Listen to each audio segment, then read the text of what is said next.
กุศลกรรมหรืออกุศลกรรมทุกการกระทำเป็นกรรมชั่วกรรมดีคนเราเกิดมาเป็นไปตามกรรมเช่นนี้ทำชั่วทำดีล้วนแต่มีผลกรรมใจ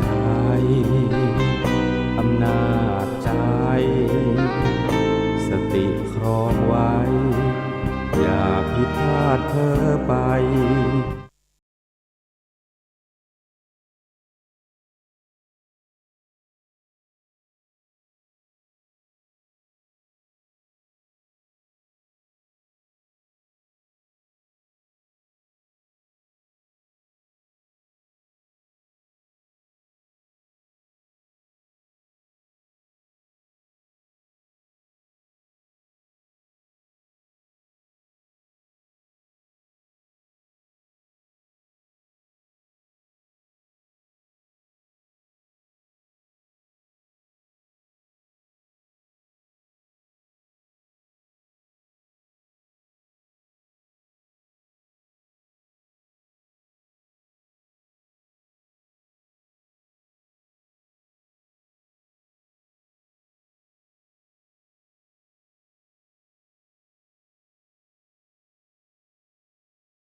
เดอะเฮียน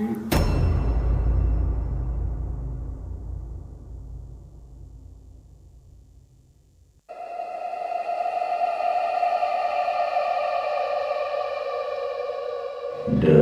Hian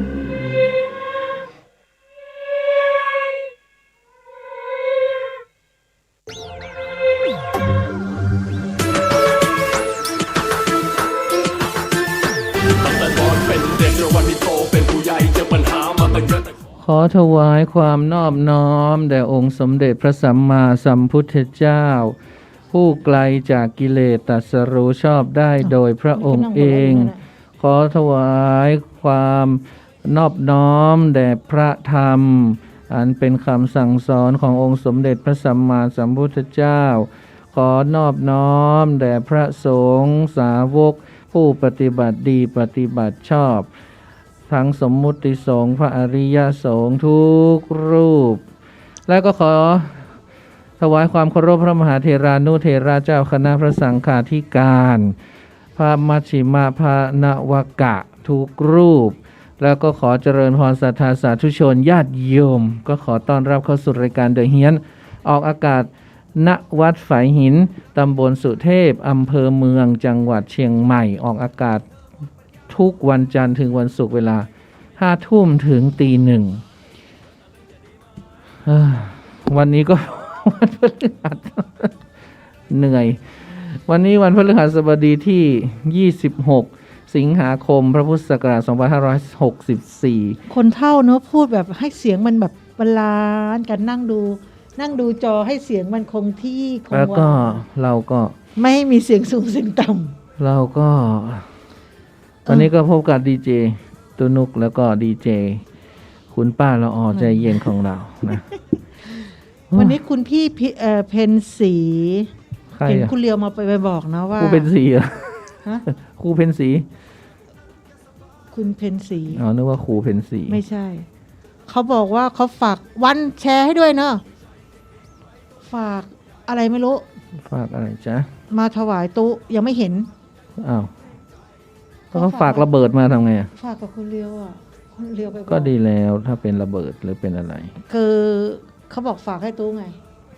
โอ้ แต่ตอนนี้ยังไม่เห็นไงอยู่ตรงไน ฝากให้ ไม่รู้ ตู้ก็ฝากไว้ที่ท่านเข็มก็ได้เนาะ อืม เพราะว่าเดี๋ยวท่านเข็มท่านจะเอามาให้ที่กุฏิเลย ถ้าพรุ่งนี้จะฝากให้ จ้าก็อนุโมทนานะ ถ้าเราออไม่ไปไหนนะ ถ้าเป็นของดีนะ ถ้าเป็นระเบิดอะไรไ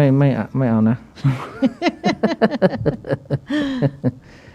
นะเขาเป็นแฟนรายการเหรอ แชร์แล้วจ้าเซ็งเกี่ยว ฮะ แฟนรายการเจ้า อ๋อบ้านเขาอยู่ไหนอ่ะ ไม่รู้ เธอไม่ได้เจอเขา เขาชื่อคุณหน่อยอ่ะ คุณหน่อย คุณหน่อย เพ็ญศรี หน่อยเพ็ญศรี ท้วมๆนิดนึง ผมลากไซ แล้วฉันเคยเห็นเขาเหรอ ก็เข้ามาที่ธรรมสถานเนี่ยเขาถ่ายคู่คุณเลียวเขาเอาภาพให้ดูอยู่ แล้วเขาบอกเป็นแฟนรายการนี่แหละเขารู้จักตุ้นุกรู้จักคุณละออนนี่แหละ แล้วเขาไม่ฝากอะไรให้เธอเหรอ ฝากเหมือนกัน แต่ก็ยังไม่เห็นไงเดี๋ยวเขาบอกว่าเอาไว้ตรงไหนก็ไม่รู้จำไม่ได้แล้ว สร้อยคอทองคำป่ะ ไม่ใช่ของกินนั่นแหละ คงไม่ฝากสร้อยคงไม่ถึงฉันหรอกไม่ถึงตู้หรอกข้าเจ้ายึบก็ก่อนละ วันนี้ก็วันที่ 26 สิงหาคมนะก็จะเป็นวันที่เป็นมหามงคลอย่างยิ่ง ก็คือเป็นวันอายุวัฒนมงคล 96 ปี หรือ 8 รอบของสมเด็จพระมหาราชมังคลาจารย์ หรือสมเด็จช่วงนะ กดไลค์กดแชร์นะคะ ซึ่งวันนี้ก็ท่านก็ได้มีอายุครบรอบ 96 ปี 76 พรรษา ดำรงตำแหน่งที่ปรึกษามหาเถรสมาคม และเจ้าอาวาสวัดปากน้ำเขตภาษีเจริญกรุงเทพ โดยสมเด็จพระมหาราชมังคลาจารย์นั้นมีนามเดิมว่าช่วงสุดประเสริฐเกิดเมื่อวันที่ 26 สิงหาคม พุทธศักราช 2468 ที่บ้านเลขที่ 32 ตำบลราชาเทวะอำเภอบางพลีจังหวัดสมุทรปราการสมเด็จช่วงท่านเป็นคนสมุทรปราการนะ เป็นบุตรชายคนที่สองในจำนวนพี่น้อง4 คนของนายมิ่งและนางสำเภาสุดประเสริฐ ขณะที่อายุ7 ขวบนายมิ่งผู้เป็นบิดาได้ถึงแก่กรรม ญาติก็จึงให้เด็กชายช่วงนี่บรรพชาหน้าไฟตามประเพณีก็คือท่านบวชหน้าไฟ แต่ทีนี้พอเผาพ่อเสร็จแล้วเนี่ยพี่ชายก็ลาสิกขาไป แต่ท่าน ก็บวชเป็นสามเณรเรื่อยมานะอยู่ระยะหนึ่งจนได้ลาสิกขาแล้วท่านก็มีชีวิตเริ่มผูกพันกับวัดในละแวกบ้านคือวัดสังฆราชาและวัดราชกระบังและสำเร็จการศึกษาชั้นป .4 ของโรงเรียนประชาบาลวัดสังฆราชาพออายุ14ท่านก็เลยได้มาบำเพ็ญชาอีกครั้งหนึ่งเมื่อวันที่1พฤษภาคม2482ที่วัดสังฆราชาเขตลาดกระบังกรุงเทพโดยมีพระครูศรีลาภิรัตน์วัดราชกระบังเป็นพระอุปชฌาย์จากนั้นท่านก็ศึกษาปริยัติธรรมสอบนักธรรมตรีนักธรรมโทในวัดสังฆราชาได้แล้วก็ท่านก็ทราบกิตติคุณของหลวงพ่อสดวัดปากน้ำก็เกิดความปรารถนาก็เลยมาศึกษาต่อกับหลวงพ่อสดวัดปากน้ำเมื่อปี 2484 ก็ย้ายมาจำพรรษาที่วัดปากน้ำโดยพระแช่มวัดสังฆราชาเป็นผู้นำมาฝากแล้วก็มาอุปสมบทที่วัดปากน้ำเมื่อวันที่11พฤษภาคม2488แล้วก็มีพระครูบริหารบรมธาตุวัดนางชีเป็นพระอุปชฌาย์พระมงคลเทพมุนีวัดปากน้ำเป็นกรรมวาจาจารย์ของท่านเลยนะก็นับได้ว่าท่านก็อยู่วัดปากน้ำมาเนิ่นนานนะเนาะอยู่มาตั้งแต่ตลอดการบวชของท่านทีเดียวแล้วก็ท่านก็เจริญในสมณศักดิ์เรื่อยมาจนได้ปี2539ได้รับพระราชทานสถาปนาสมณศักดิ์ขึ้นเป็นสมเด็จพระราชาคณะชั้นสุพรรณบัตรที่สมเด็จพระมหารัชมังคลาจารย์หลังท่านอายุตอนนี้ท่าน96แล้วท่านก็เลยงดพิธีเพราะว่ามีโควิดด้วยนะและท่านก็สูงอายุแล้วนะก็มีเพียงการสวดเจริญพระพุทธมนต์ของคณะสงฆ์วัดปากน้ำเป็นการภายในเท่านั้นเองแล้วจากนั้นท่านก็นำถุงยังชีพนะให้พระราชมังคลาจารย์พุ่มนำถุงยังชีพไปแจกจ่ายให้กับพี่น้องประชาชนในเขตภาษีเจริญที่ได้รับผลกระทบจากโรคระบาดโควิด -19 ท่านก็อนุเคราะห์ประชาชนท่านทำมาตลอดนะน้ำท่วมอะไรท่านก็ช่วยหรือแม้แต่วัดที่เมื่อก่อนเนี่ยท่านเป็นเจ้าคณะใหญ่หนเหนือนะวัดไหนที่ลำบากอะไรเงี้ยท่านก็ช่วยแล้วก็กล้าวก็ขอท่านได้เป็นมีพลานามัยที่สมบูรณ์แข็งแรงเป็นร่มโพร่มใสของพระลูกพระหลานของเป็นกำลังพระศาสนาต่อไปวันนี้ก็ที่แพร่ที่ช่อแห่วัดพระธาตุช่อแห่ก็พระโกษัยเจติยรักษ์รองเจ้าคณะจังหวัดแพร่เจ้าวาดวัดพระธาตุช่อแห่ก็ร่วมกับพระสงฆ์สามเณรก็เลยจัดพิธีสืบชะตาหลวงตามประเพณีโบราณล้านนาเนื่องในอภิลักขิตสมัยวันอายุวัฒนมงคล8รอบ96ปี76พรรษาเพื่อน้อมถวายเป็นอาจริยบูชาแด่เจ้าพระคุณสมเด็จพระมหารัชมังคลาจารย์ช่วงวรปุญโญเจ้าวาดวัดปากน้ำภาษีเจริญโดยพระโกษัยเจติยรักษ์นั้นก็เป็นประธานฝ่ายสงฆ์แล้วก็มีนายมนเทียนคูคำผอ.สำนักพุทธจังหวัดแพร่ก็เป็นประธานฝ่ายฆราวาสแล้วก็ได้ออนไลน์ทางช่อง YouTube และ Facebook ของวัดพระธาตุช่อแห่ก็คือไม่ได้มีใครเยอะแต่ว่าทำออนไลน์ก็คือนำพระสงฆ์ในวัดนี่มาเจริญพุทธมนต์ถวายเพราะว่าในจังหวัดแพร่เนี่ยสมเด็จพระมหารัชมังคลาจารย์ท่านก็ได้มาทำนุบำรุงพุทธศาสนาท่านมาวัดนาตองตั้งแต่ปี53ท่านมาวัดนาตองก็เป็นอุปถัมภ์ของท่านแล้วก็ปฏิบัติศาสนกิจอื่นๆอะไรมากมายท่านก็พระโกษัยเจ้าคุณโกษัยเจติยรักษ์ท่านก็เลยลำลึกถึงท่านว่าโอ้ท่านได้ช่วยวัดต่างๆในภาคเหนือแล้ว โดยเฉพาะที่ต่างประเทศก็มีท่านก็ไปสร้างวัดมงคลเทพมุนีที่ฟิลาเดลเฟียประเทศอเมริกา แล้วก็สร้างวัดไทยแห่งแรกในประเทศญี่ปุ่นด้วยนะก็คือวัดปากน้ำญี่ปุ่นเมืองชิบะประเทศญี่ปุ่นแล้วก็วัดปากน้ำนิวซีแลนด์เมืองทัวรังง่าประเทศนิวซีแลนด์แล้วท่านก็เป็นเจ้าคณะภาค3 2 สมัยเป็นเจ้าคณะภาค17 3 สมัยเป็นเจ้าคณะภาค7เคยเป็นกรรมการมหาเถรสมาคมเคยเป็นกรรมการแล้วก็เป็นเจ้าคณะใหญ่หนเหนือเป็นคณะผู้ปฏิบัติหน้าที่สมเด็จพระสังฆราชเคยเป็นหลายอย่างตอนนี้ท่านชรามากท่านก็ไม่ค่อยได้ออกงานละแล้ววันนี้ก็เป็นวันนอกจากเป็นวันเกิดสมเด็จพระมหามัญชกราจารย์แล้วก็เป็นวันคล้ายวันประสูติของเจ้าดารารัศมีพระราชยาปีนี้ก็ครบรอบ157 ปี47 ปีชาตการนะของเจ้าดารารัศมีพระราชยาวันนี้ก็ไปร่วมงานเขาก็จัดงานที่กูมีพลเอกหม่อมเจ้าเฉลิมสุขยุคนนะท่านก็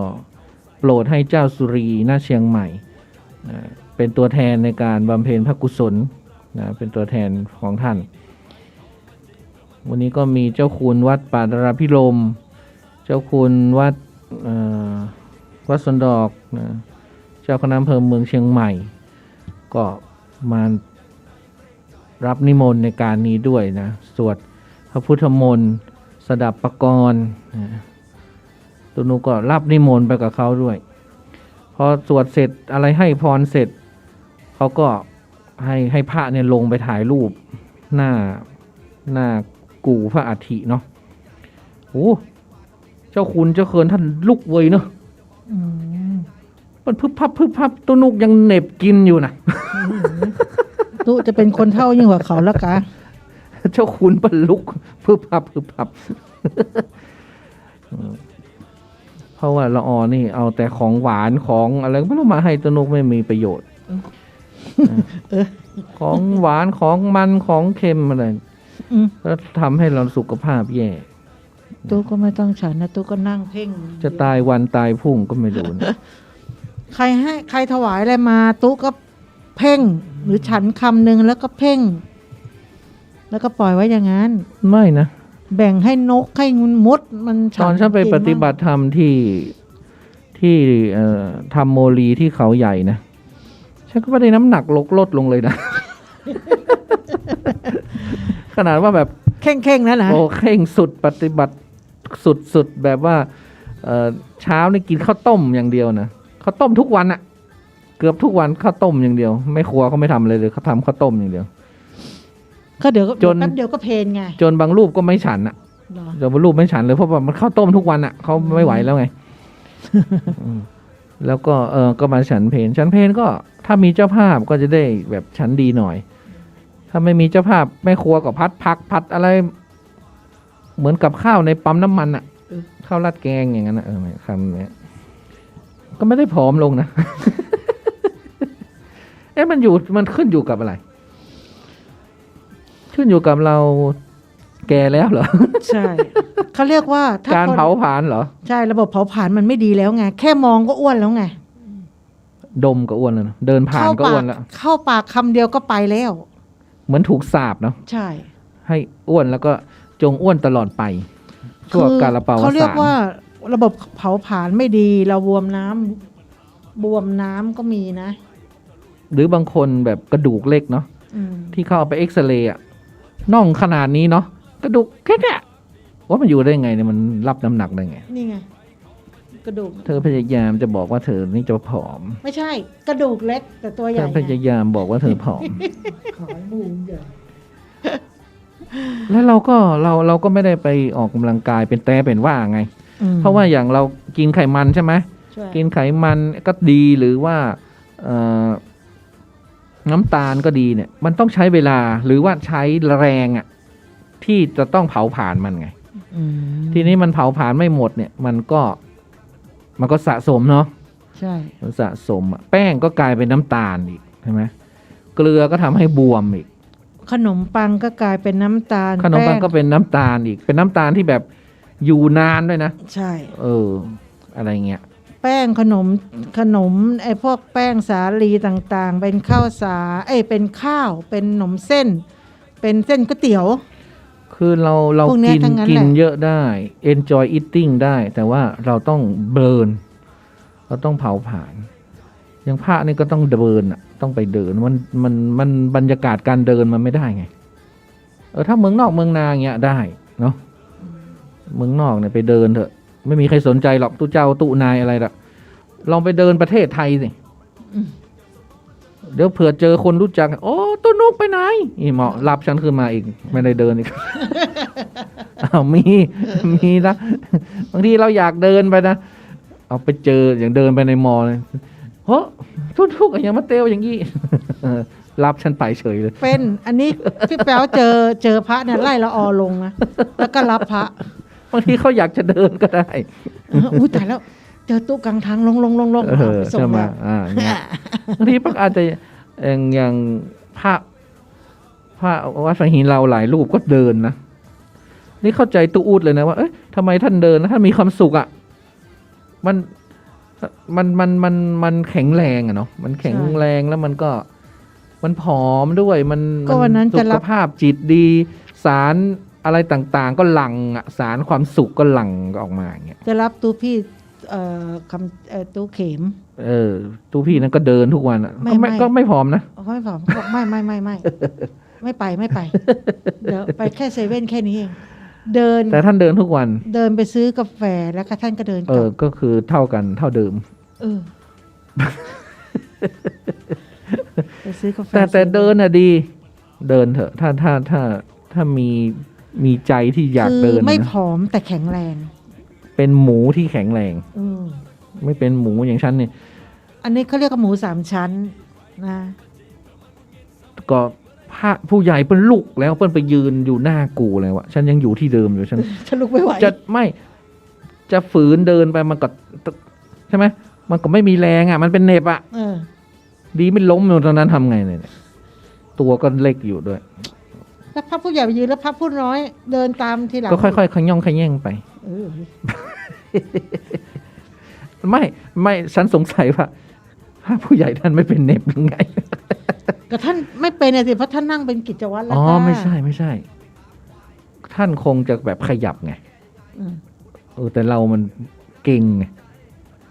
แล้วเราเป็นแบบนั่งท่าเดิมเลยอ่ะฉันนั่งท่าเดิมตั้งแต่สวดเสร็จจนให้พรหมดเลยไงประมาณโอ้โหเป็น20 นาทีมั้งอะ ปืนท่านลุกไปปึ๊ด ท่านอาจจะแบบขยับเนื้อขยับตัวคือ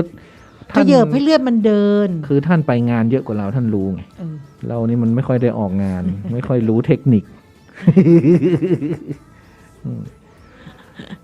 อ้าวถ้าไปงานในวังนะพอให้พรเสร็จ ก็ออกเลยนะเขาให้ลุกออกไปเลยนะพระนี่นะก็เป็นวันที่ระลึกถึงพระราชยาเจ้าดาราศมี ซึ่งก็ได้ทรงทำคุณูปการมากมาย ไม่ว่าจะทรงอุปถัมภ์การศึกษา ทรงก่อตั้งโรงเรียนดาราวิทยาลัย เพื่อให้สตรีซึ่งในสมัยนั้นเนี่ยผู้หญิงเนี่ยไม่ได้รับการที่ส่งเสริมให้เรียนหนังสือ ไม่จำเป็นต้องเรียนหนังสืออะผู้หญิงอะเนาะ ผู้หญิงสมัยก่อนเขาบอกว่าจะเรียนทำไมเดี๋ยวก็มีผัว แล้วก็ท่านได้ตั้งโรงเรียนดาราเนี่ยจนกระทั่งมีผู้หญิงคนหนึ่งที่ท่านอุปถัมภ์ส่งเสียเนี่ยได้เป็นแพทย์หญิงอะ่ะผู้หญิงจะมีศักยภาพไงเนี่ยตรงเนี้ยที่ทำให้พระราชยาเนี่ยทรงแล้ววัดวาอารามทั่วจังหวัดเชียงใหม่เนี่ยที่ไหนต่อที่ไหนชื่อมาได้เลยเกือบจะครึ่งหนึ่งน่ะจะต้องเกี่ยวข้องกับพระราชยา อย่างวัดพระสิงห์วัดสวนดอกวัดดอยสุเทพอย่างเงี้ยท่านก็ไปถวายของวัดพระธาตุสีจอมทอง หรือวัดที่เป็นชื่อท่านเลยกับวัดป่าดาราพิรมย์อย่างเงี้ยก็เป็นเนื่องด้วยพระราชศรัทธาของท่านที่ของพระองค์ที่มีต่อพระพุทธศาสนา แล้วท่านก็อยู่ร่วมสมัยกับครูบาฝ่ายหินเราด้วยนะท่านเคยเจอครูบาฝ่ายหินเราด้วยเพราะว่าพ่อท่านเป็นคนตั้งครูบาฝ่ายหินเป็นครูบาหลวงไงเพราะฉะนั้นท่านก็จะรู้จักพระสงฆ์ครูบาต่างๆนะหลายที่อย่างแม้ที่วัดแสนฝางก็มีอุโบสถที่ท่านสร้างไว้อะไรเงี้ยคุณูปการของท่านมากมายนะในที่นี้เราก็รำลึกถึงท่านเป็นครั้งคราวไปถ้าวันสิ้นพระชนม์ก็คือ9 ธันวาคมถ้านี่คือวันเกิดของท่านท่านต้องเสียสละตัวเองไปอยู่กรุงเทพไปอยู่ท่ามกลางคนที่ไม่รู้จักท่านต้องไปอยู่ในวังเขาก็บอกไปอยู่ในวังก็คงสบายเนาะไม่เป็นอย่างนั้นนะไอ้อาบอกสมัยก่อนผู้ชายเลี้ยงผู้หญิงสมัยนี้ผู้หญิงต้องเลี้ยงผู้ชายดีแล้วดีแล้วพี่แป๊วบอกมาเลี้ยงพี่มั่งว่ะเนี่ยก็เพราะว่าเมื่อก่อนผู้หญิงล้านนาไม่ได้รับการส่งเสริมการศึกษาจนกระทั่งพระราชยามมาพลิกฝืนมากระตุ้นมาเป็นมาเพราะว่าตัวท่านเองเนี่ยท่านก็เรียนหนังสือไงท่านก็เรียนดนตรีท่านก็ออกแบบท่าฟ้อนท่ารำต่างๆท่านก็แต่งข้าวแต่งกรแต่งอะไรต่างๆเนี่ยท่านมีความรู้มากเป็นผู้หญิงที่มีความรู้มากจนก็เป็นที่สนิทเสน่หาของสมเด็จพุทธเจ้าหลวงพระปิยมหาราชก็เป็นหนึ่งในพระภรรยาเจ้าเอาล่ะสำหรับวันนี้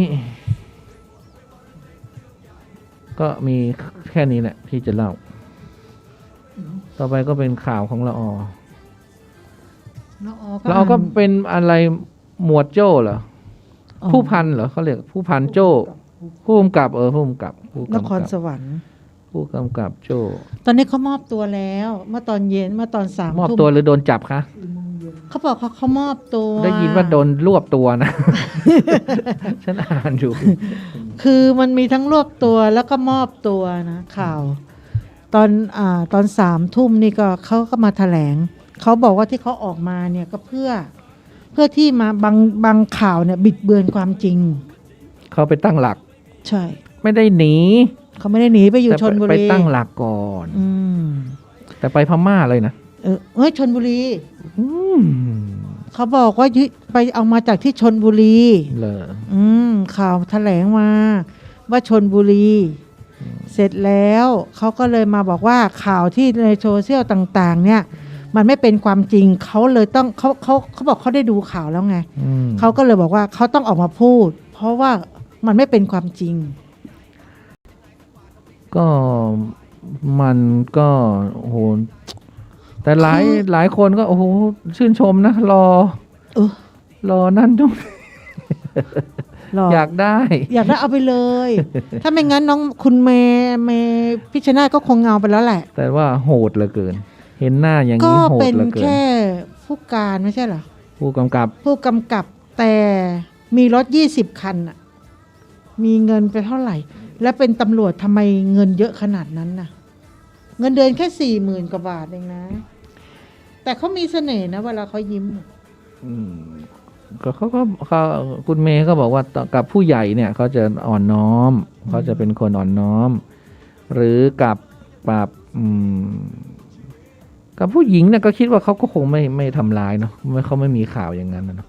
ก็ที่น้องเมย์เลิกนั่นก็เพราะว่าเขาขึงเกินไปไงไปตามเฉยๆใช่ไปตามเขาทุกฝีก้าวจนเขารับไม่ได้ไงใช่ไหมคราวนี้ไอ้ประเภทอย่างเงี้ยความจริงเนี่ยที่อย่างที่เขาบอกนะว่า ปกติก็ทำที่เซฟเฮาส์แต่อันเนี้ยมาทำที่โรงพัก พอโรงพักมันก็จะมีกล้องวงจรไงจริงๆแล้วหน่วยปราบปรามเนี่ยเขาบอกมันเป็นเรื่องปกติมากที่เขาจะสอบพยานแบบเนี้ยแต่ไม่ได้ถึงขั้นที่จะทำให้เขาเสียชีวิต แต่อันเนี้ยอาจจะเป็นประเภทแบบว่าพลั้งมือไปมันตายจริงไงใช่เพราะว่าโหมัดซะอย่างขนาดนั้นน่ะก็คือช่วงแบบอารมณ์ไงอาจจะพลั้งมือมันนานเกินไปมันเกิน5 นาทีเกิน3 นาทีก็ตายแล้วนะอาจจะพลั้งมือไปก็เลยทำให้เขาตายแล้วมันมีกล้องวงจรถึงคุณจะแบบไปลบไงเขาก็กู้ได้ใช่ป่ะก็ลืมคิดไงได้ลงพักกล้องวงจรขนาดนั้นมันก็ทำให้ข่าวดังจริงๆแล้วเนี่ยอย่างตำรวจที่เขาวงในเขาจะพูดกันว่าไอ้แบบเนี้ยมันมีเค้นเพื่อให้โจรเนี่ยผู้ต้องหาเนี่ยคลายคดีหรือว่าก็มิเขาก็บอกว่าอาจจะโดนแกล้งเพราะว่าคลิปนี้มันก็ปล่อยโดยตำรวจคนหนึ่งแต่มันก็มีคลิปอีกคลิปหนึ่งนะตัวอาจจะโดนแกล้งที่โอ้โหแต่มัดคองั้นก็แต่ว่าที่มันสืบเนื่องสิเรื่องสืบเนื่องอื่นๆอ่ะที่มันถูกลื้อขึ้นมาในเวลานี้ไงทั้งเรื่องซวยเรื่องอะไรต่างๆเนี่ยมันกลับกลายเป็นมันไอตรงเนี้ยมันเป็นจุดชนวนอ่ะคนเราถ้าทำอะไรผิดพลาดปุ๊บนะไอที่ทำไม่ดีมาจะขุดคุยมาหมดเนี่ยไอที่ปิดเอาไว้มันจะคุยมาหมดแต่มันมีโรงพยาบาลแห่งหนึ่งที่มีคลิปออกมาเขาบอกว่าในห้องพยาบาลอ่ะมันมีคลิปแบบนี้เลยเหมือนกันเปี๊ยบเลยเหมือนกันอย่างนี้เลยอ่ะที่แต่งตัวเหมือนกันอะไรเหมือนกันที่โรงพยาบาลนะที่ดูเขาก็เลยว่าเป็นที่โรงพยาบาลเปล่าแล้วแกล้งกันหรือเปล่าเอาคลิปนี้ออกมาเราก็ว่ากันแล้วแต่คลิปแล้วแต่ว่าเขาจะตัดสินกันยังไงก็ไปแก้ต่างกันที่ชั้นศาลนนเพราะฉะนั้นเนี่ยถึงบอกว่าช่วงนี้อยู่ได้ด้วยบุญไงเพราะว่าไม่มีใครช่วยคุณแล้วเพราะว่าใครทำอะไรไว้เนี่ยมันจะถูกลื้อค้นขึ้นมาหมดเลยใครทำอะไรไว้เนี่ย I know you did last summer น่ะฉันรู้นะว่าเธอทำอะไรไว้อย่างเงี้ยฉันก็จะขุดคุยเธอมานี่เธออย่าพลาดแล้วกันถ้าคุณเธอพลาดมันจะขุดหมดเดี๋ยวนี้นะไอ้เรื่องที่ก็ไม่ดีเนี่ยพับเก็บเอาไว้ก้นบึ้งเนี่ยนี่แหละนี่ถ้าเรื่องสุดท้ายมันแดงปุ๊บไอ้ข้างล่างก้นบึ้งมันจะพุ่งขึ้นมาหมดเลยนี่แหละช่วงนี้มันจะเป็นอย่างนี้เพราะช่วงนี้สถานการณ์มันจะเป็นอย่างนี้เพราะฉะนั้นต้องสวดมนต์ไหว้พระนะตุนุกถือว่าสวดมนต์ไหว้พระทำสมาธินะแล้วก็มีอะไรก็ทำไปอโหสิกรรมอะไรก็ทำไปแผ่เมตตาอะไรก็ทำไปมีอะไรก็ทำไปมันเป็นการคล้ายๆกับหนีวิ่งให้ทันกรรมรักษาระยะห่างใช่ไหมสมมติว่านี่กรรมของเราอันนี้เราทำดีแล้วก็รักษาไว้วันไหนเราไม่ทำเราหยุดกรรมมันก็มาชนเราปั้งนี่ไงก็เหมือนก็ถูกเปิดเผยนี่ไงเหมือนกับทางตำรวจเขาบอกว่าปล่อยม้าวิ่งถ้าคุณวิ่งรอดก็รอดไปคุณวิ่งไม่รอดก็คุณต้องกลับถ้ากรรมคุณติดจรวดไวคุณก็ต้องวิ่งให้ไวกว่าจรวดคุณก็ต้องทำบุญที่มันมากมายเยอะใช้พลังงานเยอะกว่านั้นอย่างเงี้ยแล้วก็ต้องทำบุญใหญ่เนาะแล้วก็อโหสิกรรมเจ้ากรรมนายเวรอะไรต่างๆมันก็พอจะอารมณ์อรวยได้บุญถ้าบุญมาช่วยนะใช่ไหมถ้าบุญมาช่วยอะไรมันก็จะค่อยๆคลี่คลายไปเนาะแต่นี้คุณก็คงทำไว้เยอะคุณก็เงินอะไรมีเป็น200 ล้านนู่นรถมีไปไม่รู้กี่สิบคันเนี่ยอะไรอย่างเงี้ยเป็นตำรวจมันก็เงินเดือนเขาแค่40,000นะถูกค้นออกมาหมดเลยอย่างเงี้ยแสดงว่าคุณต้องมีก็เข้าใจแต่ว่าคือใครก็ทำผิดพลาดได้ทั้งนั้นเนี่ยใช่แต่ทีนี้เนี่ยมันถูกลือถูกค้นอะไรต่างๆเนี่ยขุดคุยหมดมาหมดและอีกอย่างหนึ่งภาพที่เห็นเนี่ยมันบั่นทอนไงมันเหมือนดูในหนังมันโหดร้ายเกินไปแต่ถ้าสมมุติบอกว่าถูกวิสามัน ที่เราไม่เห็นภาพวงจรเนี่ย อืม เราก็จะเฉยๆเป็นเรื่องปกติที่ตำรวจเขาวิสามันเค้นพยานแล้วไม่ยอมรับนู่นนี่นั่นก็ว่ากันไป อืม แต่อันเนี้ยเราเห็นภาพตั้งแต่เขาคุมผ้ามา อืม คุมหัวมา อืม ใช่ป่ะมือไฟหลัง แล้วคุมหัวมาแล้วก็มาเอาถุงพลาสติกขาวคุมถุงพลาสติกดำอีกรอบหนึ่ง อืม ซึ่งดูแล้วมันโหดร้ายเกินไปสำหรับคนไทยไงนี่แหละที่มันรับไม่ได้อะ ก็เลยเป็น ทุกครั้ง อุทาหรณ์ให้เนี้ยให้ญาติโยมว่า ต้องทำบุญไปเถอะ ฟังข่าวแล้วมันเหมือนสองแง่สองงามนะจุอย่างตำรวจผู้ใหญ่บอกว่า ปกติมันเป็นเรื่องปกติ อืม เขาก็จะทำในเซฟเฮาส์ซึ่งไม่มีกล้องวงจรที่จะเค้น อืม ผู้ร้ายเนี่ย อืม แต่ไม่ได้บอกว่าเค้นผู้ร้ายให้เสียชีวิต อืม แต่ในลักษณะการทำแบบเนี้ยเขาจะต้องเค้นผู้ต้องหาเนี่ยเขาจะต้องเค้นแบบรุนแรง ซ้อมหรืออะไรแต่เพื่อให้ผู้ต้องหาเนี่ยยอมรับสภาพ แต่อันนั้นเราไม่เห็นพฤติกรรมเขาไงทางตำรวจด้วยกันเขาก็บอกว่าเป็นเรื่องปกติแต่อันเนี้ยคุณทำเกินฝ่าเหตุไปหน่อยนึงแล้วคุณก็มาทำที่โรงพัก ซึ่งประชาชนมันต้องเข้าออกนอกออกในไงโรงพักมันเป็นที่สำหรับอุ่นใจของประชาชน แต่คุณมาทำแบบเนี้ยต่อหน้าประชาชนหรือที่โรงพักเขาก็บอกคุณพลาด เพราะว่าเขาจะมีบ้านกาแฟไงหรือเซฟเฮาส์ที่เขาแบบว่าผู้ต้องหาแต่ละรายที่ออกมาเผยแพร่บอกว่า ก็พาไปที่บ้านกาแฟพาไปที่เซฟเฮาส์ที่ไหนก็ไม่รู้เนี่ยเพื่อให้ณ ความซวยก็คือลูกน้องไงตอนเนี้ย ใช่ คือหัวหน้าสั่งลูกน้องต้องทำอ่ะ ลูกน้องร้องไห้กันหมดตอนเนี้ย อืม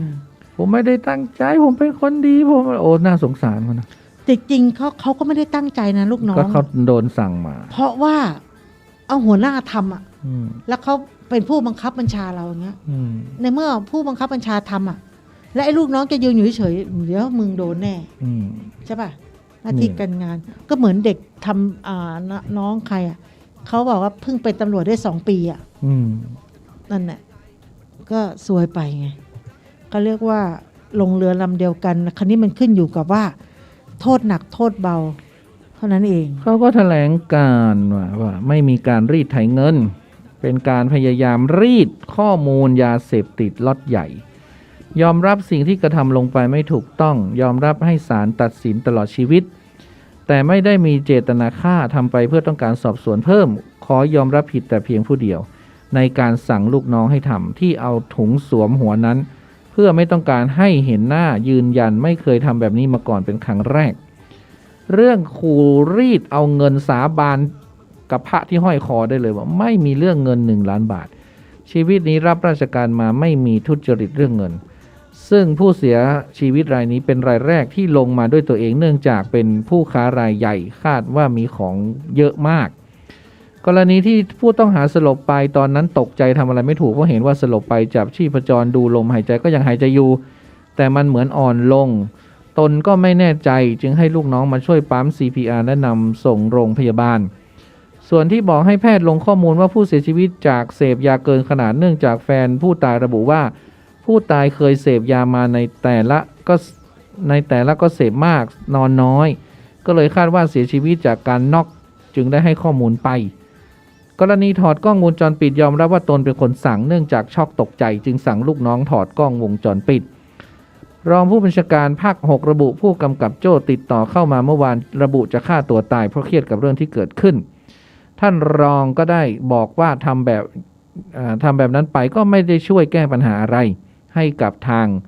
สำนักงานตำรวจแห่งชาติ ถ้าเป็นลูกผู้ชายทำผิดให้ยอมรับผิดกลับมาชี้แจงสังคมเป็นตำรวจต้องมีเกียรติผิดก็ยอมรับผิด ขอให้เข้ามารับผิดชอบสิ่งที่ตัวเองทำผู้ต้องหาจึงยอมนัดเข้ามามอบตัวที่สภ.แสนสุขจังหวัดชลบุรี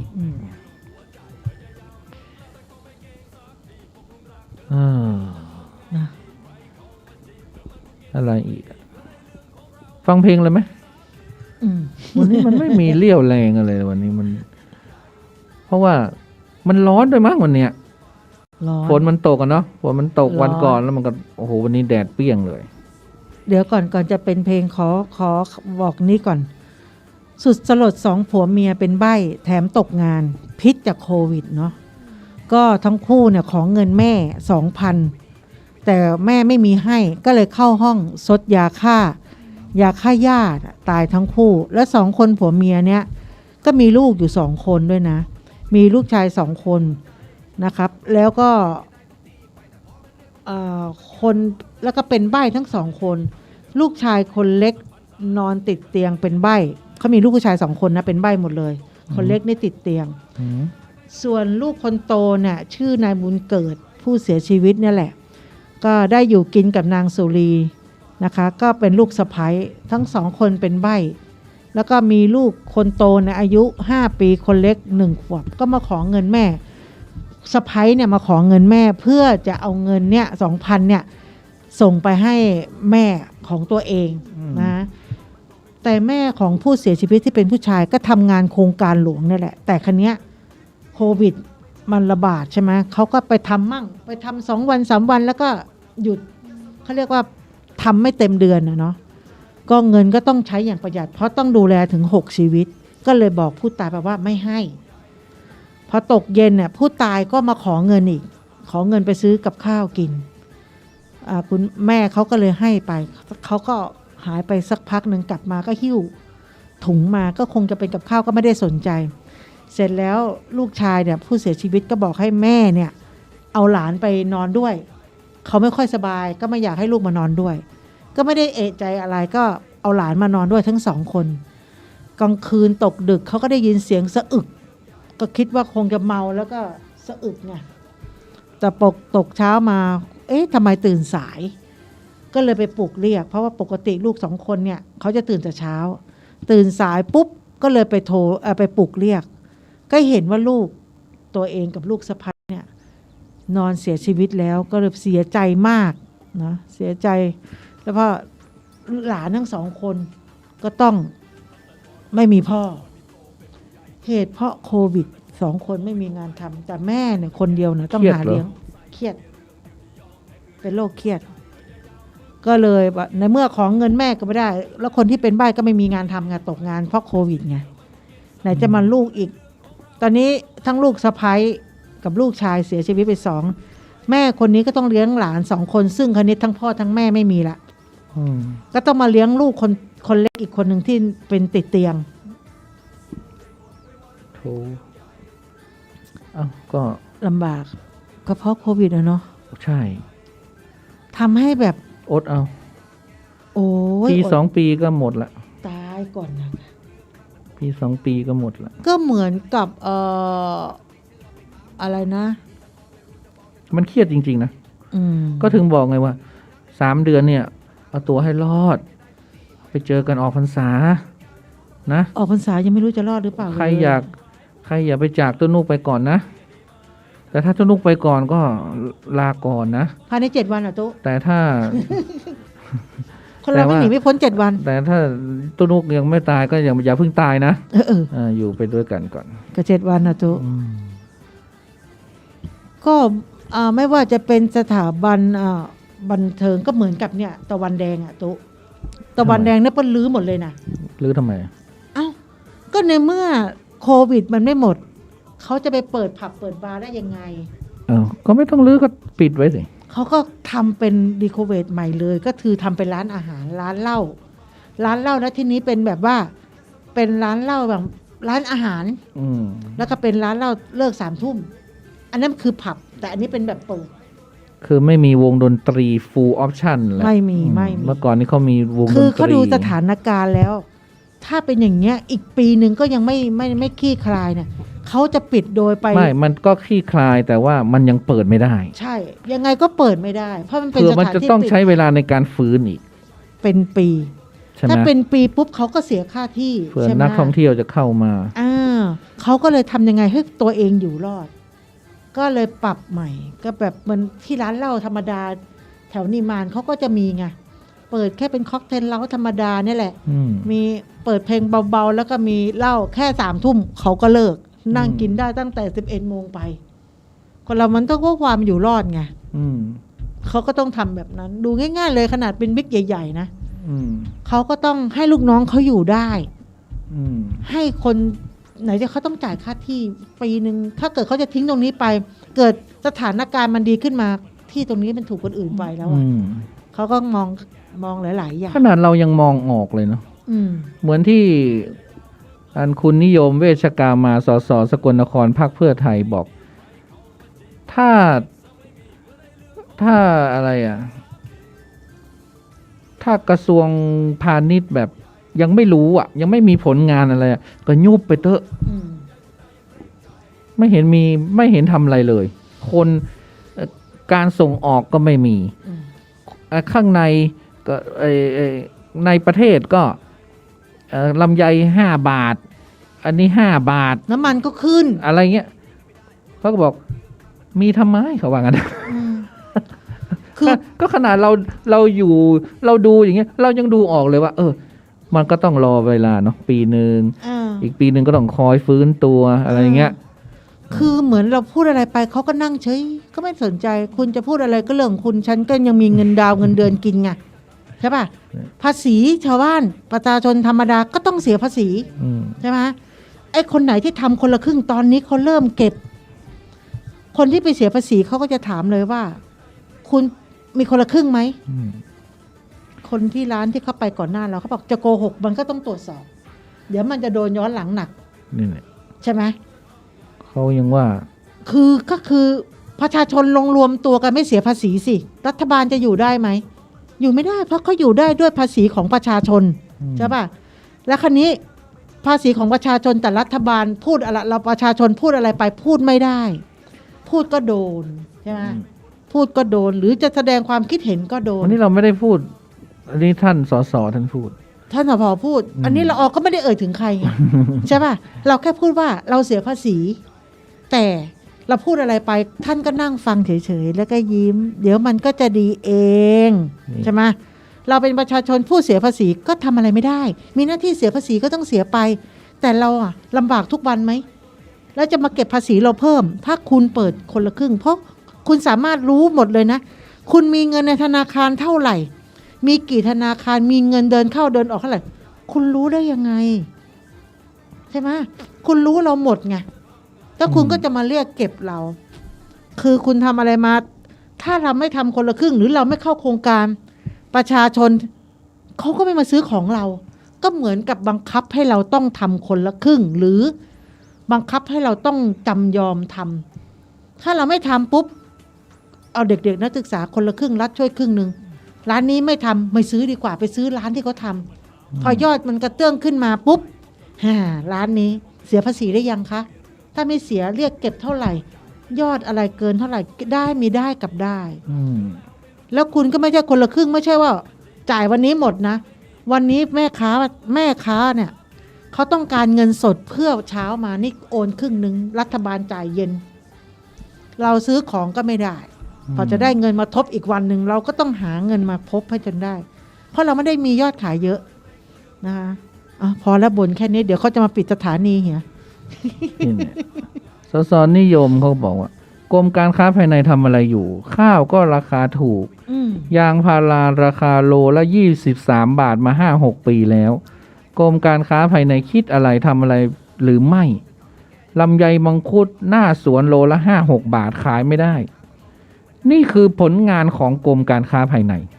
ท่านมีทูตต่างประเทศมีกรมเจรจาระหว่างประเทศมีกรมส่งเสริมการค้าระหว่างประเทศมีหมดแต่ได้ทำอะไรเป็นชิ้นเป็นอันมีไหมถ้าอยู่ไม่ได้ก็ยุบทิ้งไปจริงๆแล้วเนี่ยโควิดเนี่ยมันอยู่ที่คนใช่ไหมแต่พวกผลไม้เนี่ยกรมพาณิชย์ทำไมไม่ส่งออกล่ะก็คนไม่ได้ออกไปนี่ผลไม้ออกไปก็ช่วยเหลือประชาชนเธอไปเป็นรัฐมนตรีกระทรวงพาณิชย์ก็ผลไม้เนี่ยเคยส่งออกได้ก็ส่งไปเนี่ยเพราะคนไม่ได้ไปโควิดไม่ได้ติดไปกับผลไม้นี่คะใช่ไหมล่ะ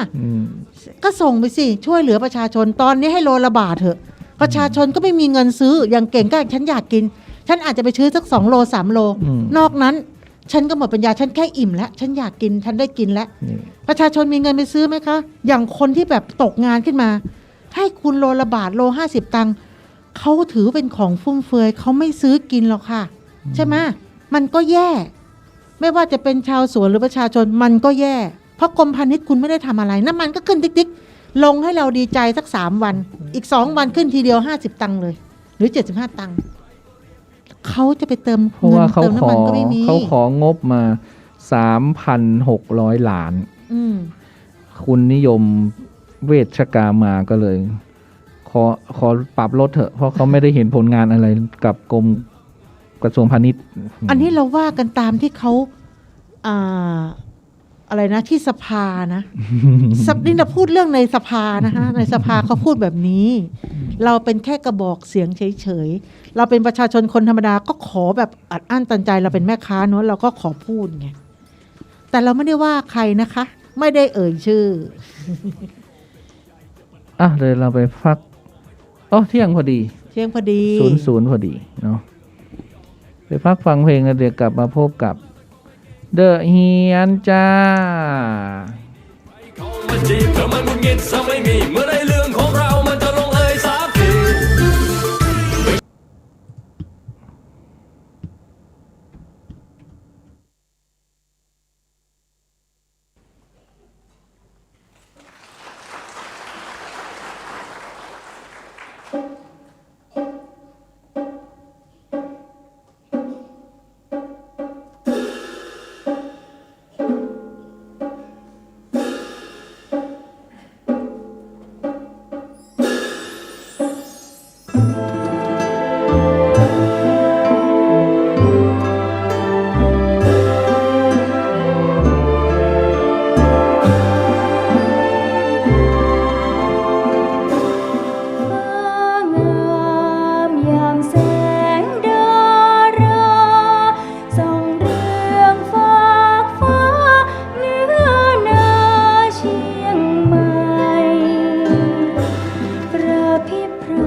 พระพริบพรา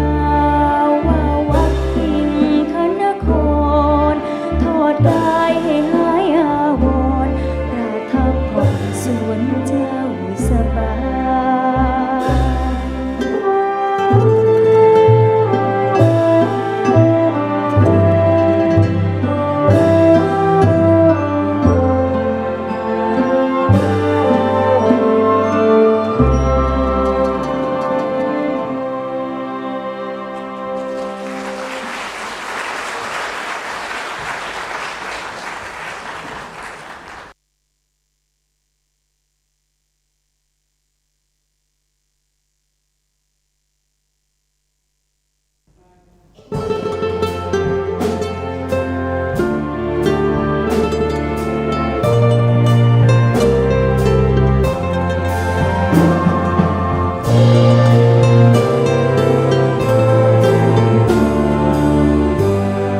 เอ่ยออกไป ฉันให้เธอเพียงเท่านั้น รักที่มีจะคงไว้ชั่วกาลตลอดไป จนนิรันดร์ขอให้เธอเชื่อในความรัก ไม่ต้องกลัวจะเปลี่ยนไป รักของเราอยู่ในลมหายใจ ไม่มีใครจะมาพรากมันไปได้เลย แม้ว่ามันจะนานเท่าใด หัวใจฉันจะมีแต่เธอสัญญา ใจดวงนี้ไม่ยอมให้ใครเข้ามา ปรารถนาเธอเพียงผู้เดียวแม้ว่ามันจะเหมือนเท่าใด หัวใจอ้ายจะมีแต่น้องสัญญา ใจดวงนี้ไม่ยอมให้ใครเข้ามา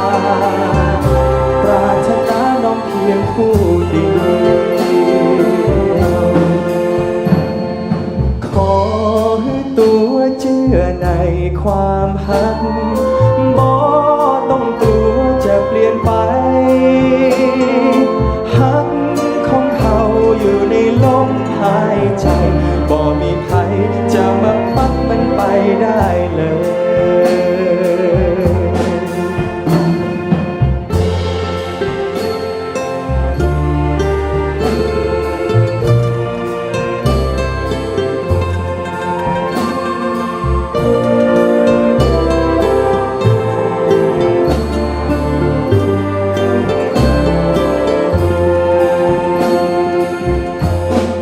แม้ว่ามันจะนานเท่าใด หัวใจฉันจะมีแต่เธอสัญญา ใจดวงนี้ไม่ยอมให้ใครเข้ามา ปรารถนาเธอเพียงผู้เดียวแม้ว่ามันจะเหมือนเท่าใด หัวใจอ้ายจะมีแต่น้องสัญญา ใจดวงนี้ไม่ยอมให้ใครเข้ามา ปรารถนาน้องเพียงผู้เดียวขอให้ตัวเชื่อในความหักบ่ต้องกลัวจะเปลี่ยนไป หักของเฮาอยู่ในลมหายใจบ่มีภัยจะมาปัดมันไปได้เลยบ่มีภัยจะมาปัดหักเขาได้เลย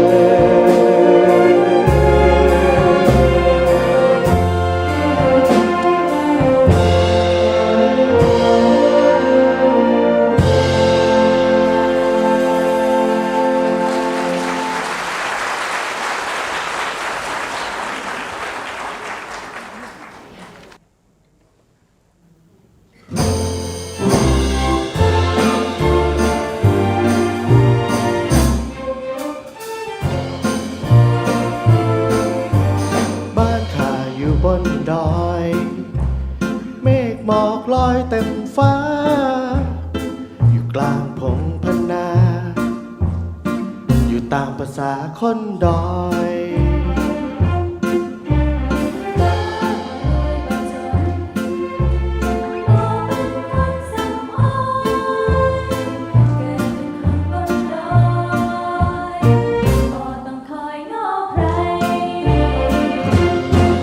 บนดอยบ่มีแสงสีบ่มีทีวีบ่มีน้ำประปาบ่มีห้องหนังห้องนวดคลับบาร์บ่มีโคลาแฟนตาเป๊ปซี่ คนบนดอยชอบกินข้าวจีบ่มีน้ำหอมน้ำปรุงอย่างดี แต่หมู่เฮามี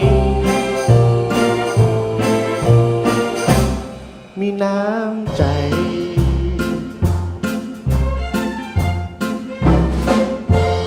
อยู่ในเมืองมุงกระเบื้องสีใส บ้านใคร ยอยู่กลางไพรมุงด้วยใบต้องตึง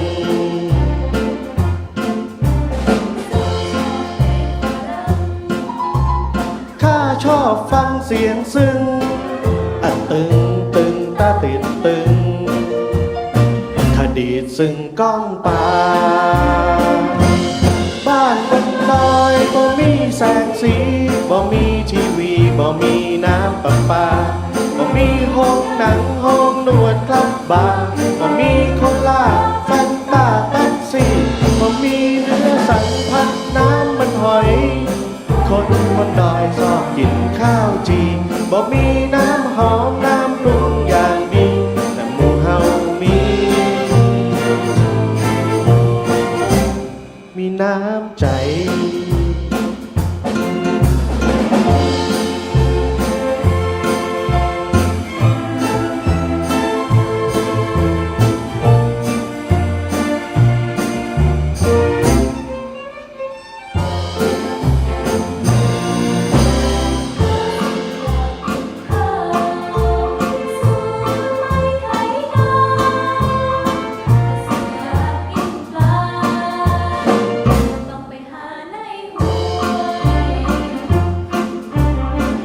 สู่ปลูกดอกฝ้ายสู่ได้ใส่เสื้อสวยแต่ถ้าสู่อยากถูกหวยก็เสียใจด้วยคนบ้านบนดอยบ่มีแสงสีบ่มีทีวีบ่มีน้ำประปาบ่มีห้องหนังห้องนวดคลับบาร์บ่มีโคลาแฟนตาแป๊บซี่บ่มีสันพัดน้ำมันหอยคนดอยชอบกินข้าวจีบ่มีน้ำหอมน้ำปรุงอย่างดีแต่หมู่เฮามี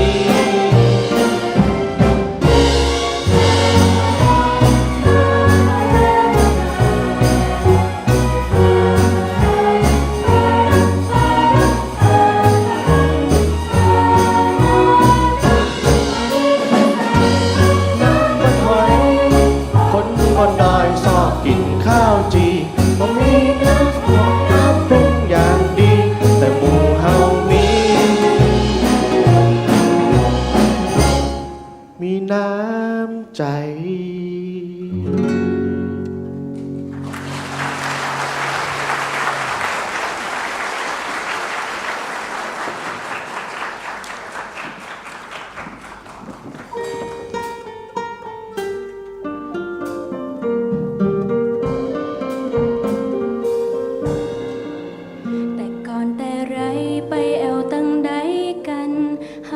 ไปด้วยกัน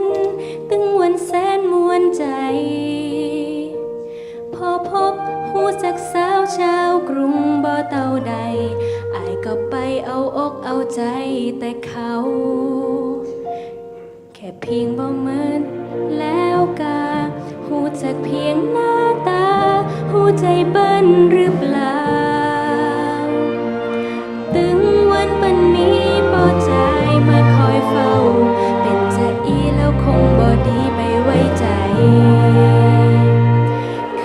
ยกินผักกาดจอบ่เคยกินพิซซ่าหากว่าลงต้องจะอยากจะได้เปิ้นบ่ใจคนเมืองบ่เหมือนหากเปิ้นลาไกลอายจะรู้จะได้บ่ออก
าใครร้องได้ก็เชิญนะครับ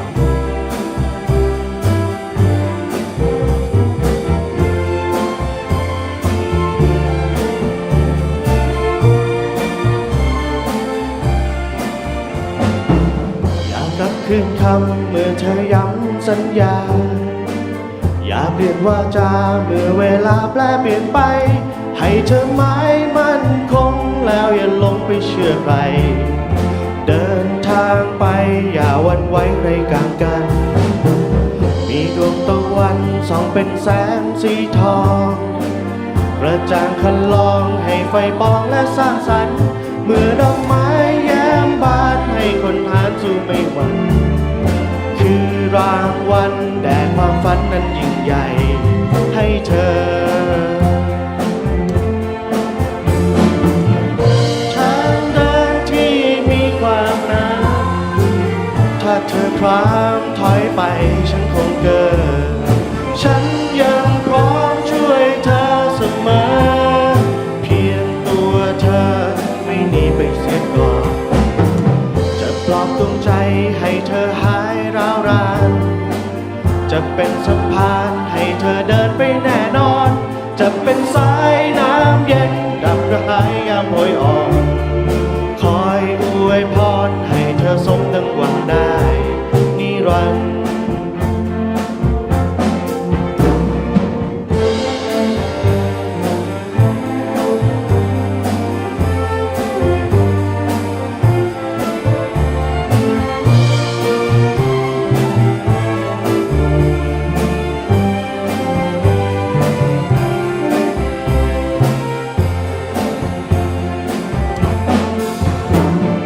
บนทางเดินที่มีความน้ำถ้าเธอความถอยไปฉันคงเกิดฉันยังพร้อมช่วยเธอเสมอเพียงตัวเธอไม่หนีไปเสียก่อนจะปลอบดวงใจให้เธอหายร้าวรานจะเป็นสะพานให้เธอเดินไปแน่นอนจะเป็นสายน้ำเย็นดับหายยามโหยอ่อน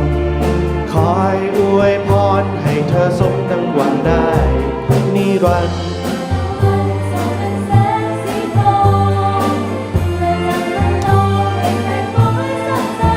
เมื่อดอกไม้แย้มบานให้คนทางสู้ไม่หวั่น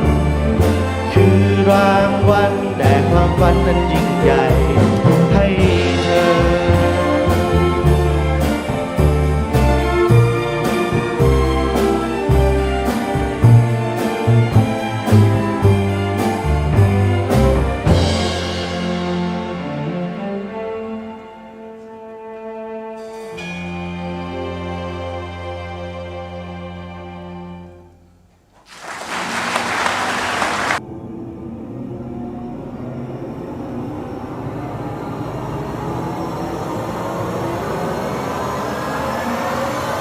เดอะเฮียน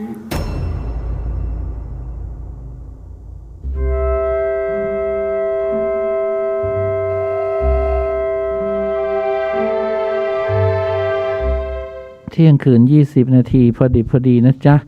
ก็กลับเข้าสู่เดอะเฮียนจ้าในช่วงของตำนานวันนี้นะตอนแรกก็ว่าโอ้คงไม่มีตำนานอะไรมาเล่าแล้ว มันต้องมี เปิดไปเปิดมา ไปเจอตำนานบาทตัน เราก็เพิ่งเคยเห็นว่าโอ้นี่เขาเรียกว่าบาทตัน บาทตันนี้ลักษณะมันก็จะเหมือนกับ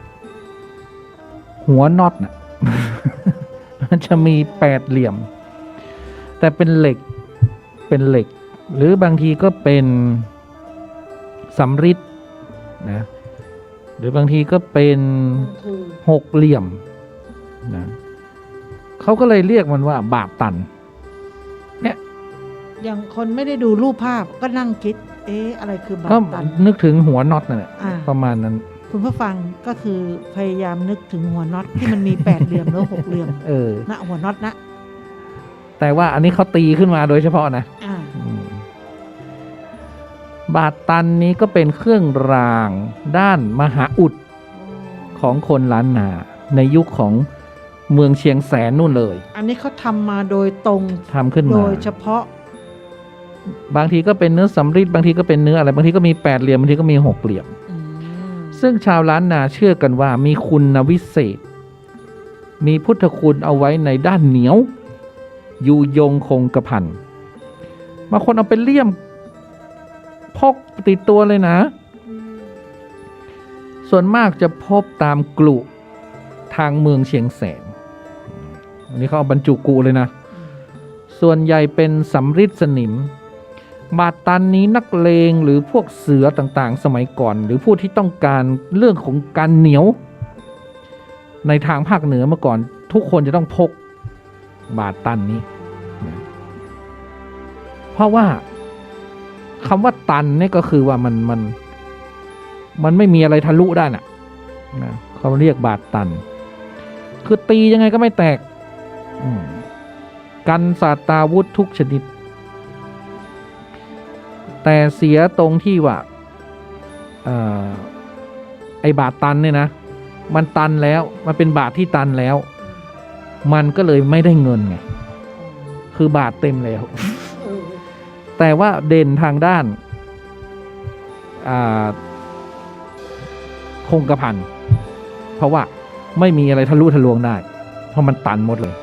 นะดังนั้นก็เขาก็เลยใครที่ต้องการความเหนียวเดี๋ยวนี้คงไม่มีใครต้องการมั้งคงต้องการบาทกลวงนะ บาทตัน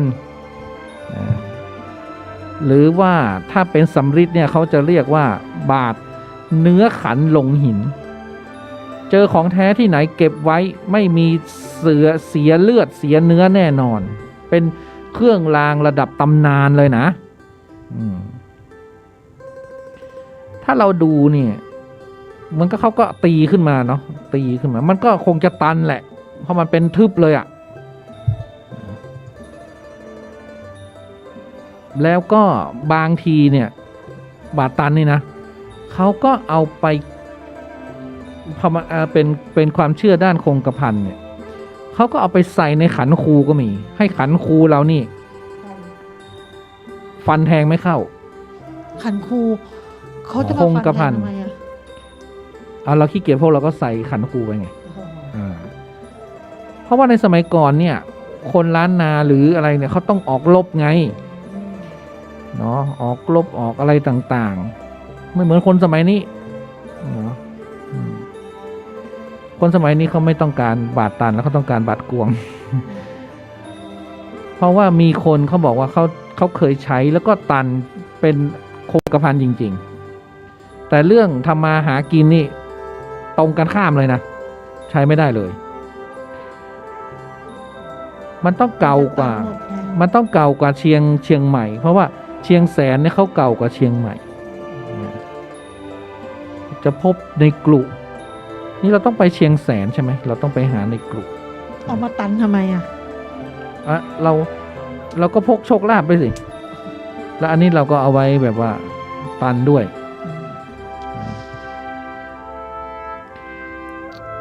แล้วก็บางทีเนี่ยเขาก็เอาแบบแกว่งน้ำล้างหน้าน่ะให้หนังเหนียวอ่ะหรือใครที่มีอาชีพที่มันต้องเสี่ยงไงใช่ไหมหรืออาชีพนักมวยอย่างเงี้ยเอาไปเลย รับรองได้ตำรวจทหารหน้าพกอะไรอย่างนี้นะเพราะว่าตันนี่คือไม่มีทางออกปิดไว้หมดเลยเมื่อก่อนเนี่ยมีงานวัดใช่ไหมเราไม่ได้เห็นงานวัดนานแล้วเนาะงานวัดนี่คู่อริมาเจอเจ้าถิ่นเมืองตันต้องมีเรื่องต้องพกอันนี้ด้วยเนาะเรียกว่ายิงไม่เข้าคายไม่ออกไม่ใช่สิพอยิงไม่ออกยิงไม่เข้าคือลูกปืนมันไม่เข้ายิงออกมาไม่ได้เห็นไหมพูดถึงบาดตันไม่กระเด็นแล้วนะหรือจริงๆแล้วมันเป็นเขาเรียกว่ามันเป็นอาวุธก็คือมันเป็นก้อนเหล็กใช่ไหมเขาก็เอาผ้าขาวม้าเนี่ยพัน แล้วก็เอาฟาดไงนี่หรือใครที่แบบสักมาเหนียวอะไรเงี้ยเอาอิบาตันเนี่ยทุบเขาบอกไสยเวทจะเสื่อมลงเลยเนี่ยเพราะนั้น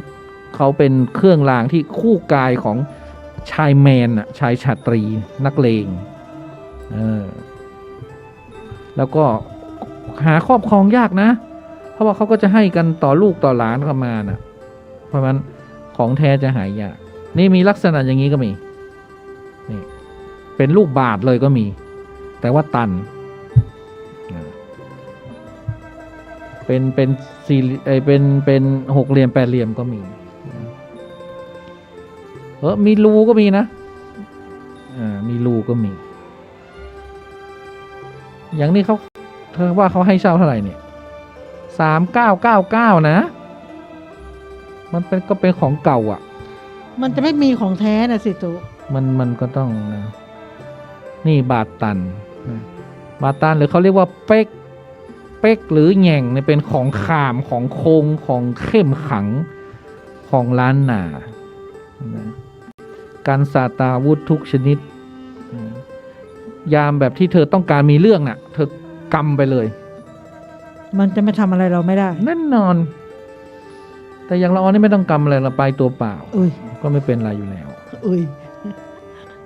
แต่สมัยก่อนเนี่ยพระดังๆเกจิอะไรเขาจะทำเนี่ยแล้วเขาจะจานแล้วก็เอาส่งให้ทหารที่จะไปชายแดนไปสู้รบตบมือไปทำศึกสงครามป้องบ้านป้องเมืองอะไรต่างๆเขาบอกบางทีมีไว้สมัยก่อนนี่เขาจะต้องมีทุกบ้านเลยเอาไว้กันขโมยขโจรในต่าง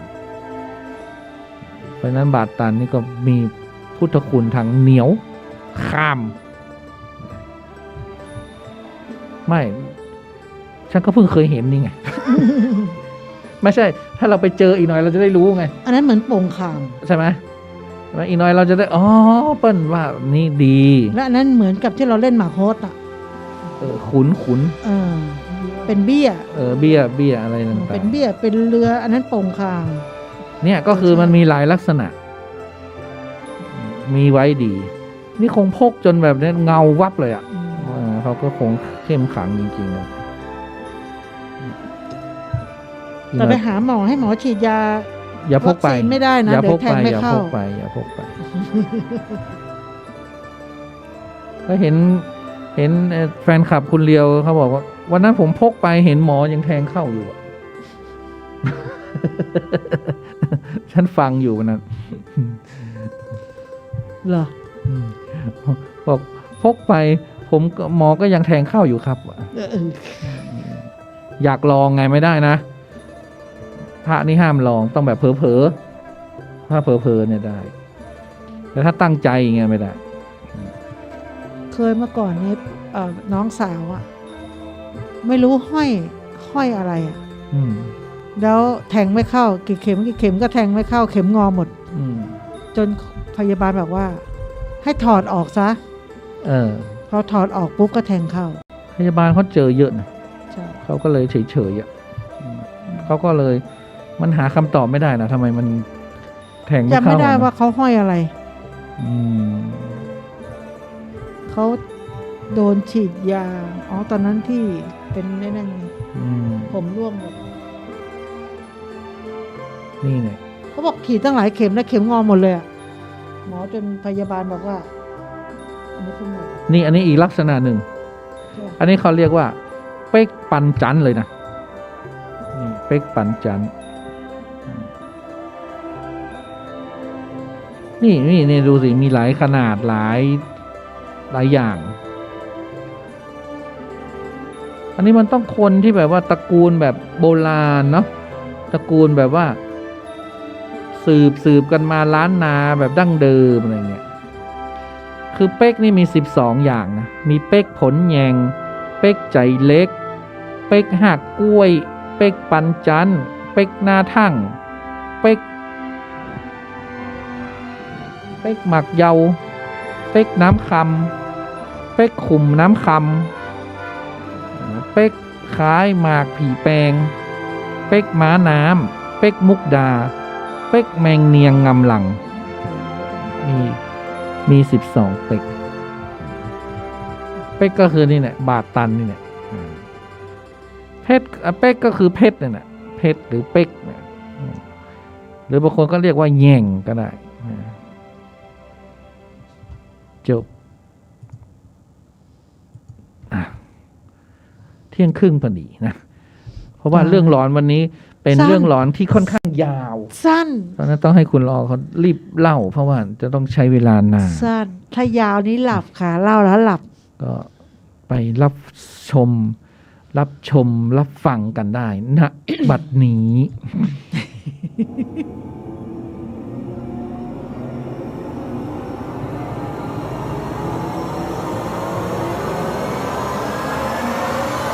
The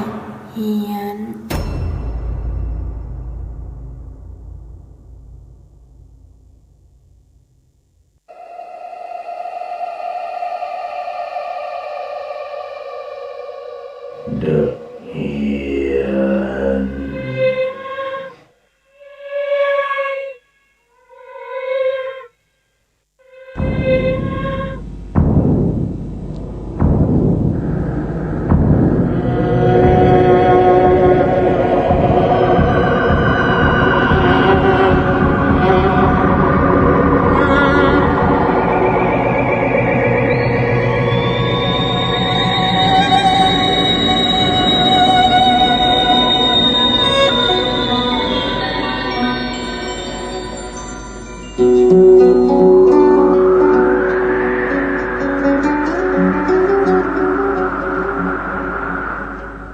วิญญาณโน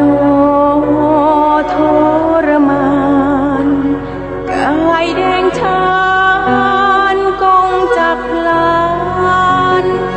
ลางกรดเผาร้อนแรงปวดแปลบแสบเจ็บสุดทนบนกระบาล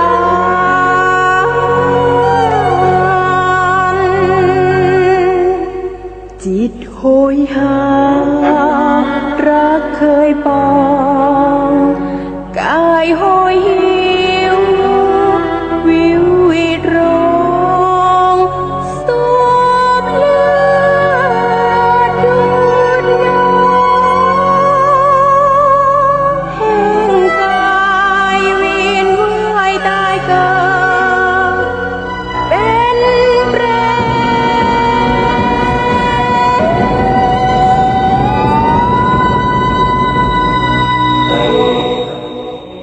ด่าพ่อตีแม่นี่ก็จะไปเป็นเปร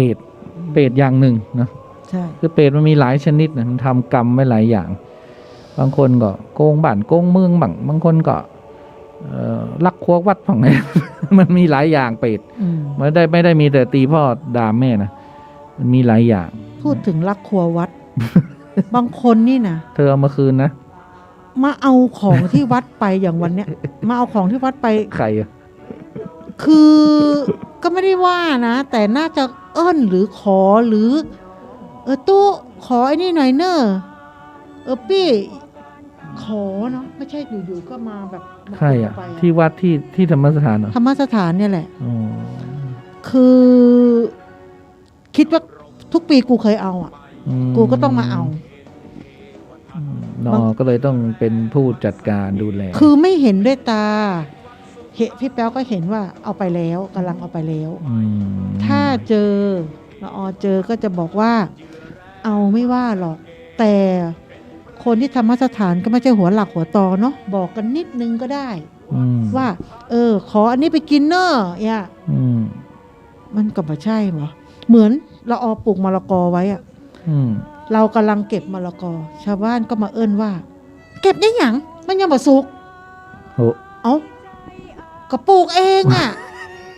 เขาจะเก็บดิบเก็บสุกมันก็เรื่องของเฮาบ่ธรรมดากูเหียงงป่ะเอ้ากูผิดด้วยเหรอวะเนี่ย มันเธอทำไม่ถูกต้องไง มันต้องสุกใช่ไหม ต้องสุกก่อนถึงจะ มันยัง เก็บเกี่ยวได้ เล็กอยู่เลย เออ ทำไมไม่ใช่ เธอทำไม่ถูกต้อง ไปเก็บทำไม ผิดระบบเขา เอ้าก็คุณจะทำส้มตำจะให้ไปสุกได้ไงได้อีกอย่างหนึ่งข้าเจ้าปลูกเนาะ แล้วก็อยู่ในรั้วเรา อยู่ในรั้วเรา เออ ฉันว่าฉันจะติดป้ายแล้วว่าบางอย่างก็ขออนุญาตนิดนึงนะมันไม่ใช่ของส่วนรวมเนาะคุณไม่ใช่เดินดุ่มๆมาถือมีดถือจอบมาคุณจะมาขุดจะมาหยิบมาจับ มันก็ไม่ อัน ใช่ นั้นเขาเรียกว่า ถ้าทางพระเนี่ยเขาเรียกว่าถือวิสาสะ ใช่ ถือว่าอาจจะคุ้นเคย อาศัยความคุ้นเคย แต่ไม่ได้คุ้นเคยกับเรานะ อาจจะอาศัยความคุ้นเคย มันจะถือทางคารวะก็ถือว่าถือวิสาสะเหมือนกัน แต่ว่าถือวิสาสะทางคารวาสเนี่ยคือไม่ขออนุญาต ใช่ก็ถือวิสาสะที่มาเอาไง แต่ว่าถ้าทางพระเนี่ยขอถือวิสาสะหมายความว่า อาศัยว่ารู้จักกันคุ้นเคยกัน ถ้าเราเอาไปแล้วเขาไม่โกรธอย่างเงี้ย อันนี้ถือว่าวิสาสะอย่างฉันไปเอาของละออมาอย่างเงี้ยแล้วก็ไม่ได้บอกละออ่ะแต่พอละออมารู้ทีหลังว่าตุ้นุกเอาไปอย่างเงี้ยละออก็ไม่โกรธอย่างเงี้ยอันนี้ถือว่าถือวิสาสะแต่ของเราเนี่ย แต่ทางโลกเนี่ยไม่ใช่ ถือวิสาสะคือคุณไม่ได้ขออนุญาต ใช่ คุณถือวิสาสะเข้ามาแล้วคุณก็เอาไปคุณ แต่ถ้าทางพระเนี่ยหมายถึงว่า เอาไปโดยที่เจ้าของไม่โกรธเนี่ย ก็ถือว่าไม่เป็นไร โกรธค่ะ เพราะว่าอาศัยความ คุ้นเคยกันถ้าพระนี่นะ อา ศัยว่าคุ้นเคยกันอย่างเงี้ย มันเป็นของวัด มันเป็นของธรรมสถานมันเป็นของไม่ใช่ของส่วนรวมนะคะ มันเป็นของสงฆ์หรือของคารวาสที่ดูแลของสงฆ์อยู่อะเราไม่ได้ว่าเราไม่ได้หวง แต่คุณขอนิดนึง ไม่ใช่คุณถือวิสาสะเข้ามาถึงก็ถือจอบถือเสียมา บางอย่างอย่างพระอาจารย์พระสกรก็จะบอกว่า อยากใช้อะไร แปรงสีฟันยาสีฟันอะไรเนี่ย บอกกล่าว ตู้นุกเอาไปได้เลยนะอะไรเงี้ยคือท่าน อ่า อนุญาตไว้ล่วงหน้าอย่างเงี้ยได้ เขาเรียกบอกกล่าว อันนี้ไม่ได้บอกกล่าวใครเลย มันก็ไม่ใช่เนาะก็เลยเราก็ว่าพูดถึงเรื่องเปรตเนาะ มันไม่ได้เกี่ยวกับเรื่องนี้เลยนะ คราวนี้วันนี้เราก็จะมาเล่าเรื่องหลอนเนี่ย ก็มีน้องคนหนึ่งเนาะก็ถามว่าพี่กินกาแฟตอนเย็นเนี่ย พี่จะหลับตอนไหน แล้วมันเกี่ยวอะไรกับผีอ่ะ เราก็บอกว่าอ๋อพี่เล่าเรื่องผีพี่ก็จัดรายการอะไรก็ว่า ผีกา ไป แฟเหรอ ผีกาแฟ พี่เจอผีด้วยเหรอ โอ้ยสมัยนี้มันไม่มีผีแล้วลูก ผีมันติดโควิดหมด14 ปีที่เล่ามามันไม่มีผีจะเล่าแล้วสมัยนี้ใครจะมาฟัง ไม่เขาไม่รู้ว่า กาแฟบางคนกินแล้วหลับนะบางคนไม่กินกาแฟหลับไม่ได้นะคือเขาไม่ได้เจอคนอย่างนั้นไง ใช่ บางคนนี่ต้องกินสักกึ๊บหนึ่งเนี่ยหลับสบายก็มีนะมีนะไม่มันขึ้นอยู่กับกาแฟตุถ้าเรากินกาแฟแล้วรสหวาน หลับ100 ทั้ง 100ก็หลับค่ะ ฉันนี่ไม่หลับถ้าฉันกินหวานฉันไม่หลับเพราะว่า ฉันไปฟังหมอมาหมอบอกว่า ถ้าคุณนอนไม่หลับแสดงว่าน้ำตาลในเลือดคุณสูง ถ้าเราชงกาแฟแล้วมีรสชาติออกหวานนะคะ มันจะหลับ เพราะว่าน้ำตาลมันก็เป็น เยอะ ของใครของมาคนไหนคนนั้นเนาะ ส่วนมากทำไมเขาบอกกินกาแฟแล้วทำไมหลับก็คุณกินหวานไหมหวานหลับ แต่ถ้าคุณกินกาแฟแบบเพียวไม่มีน้ำตาลน่ะยังไงก็ตาแข็งค่ะ แต่บางคนนี่กินบางคนก็ติดกาแฟ ใช่ ไม่กินก็สั่นใจสั่นมือสั่นปากสั่นหมด เด็กเขายังถามว่าพี่ยังมีผีให้เล่าอยู่เหรอคะ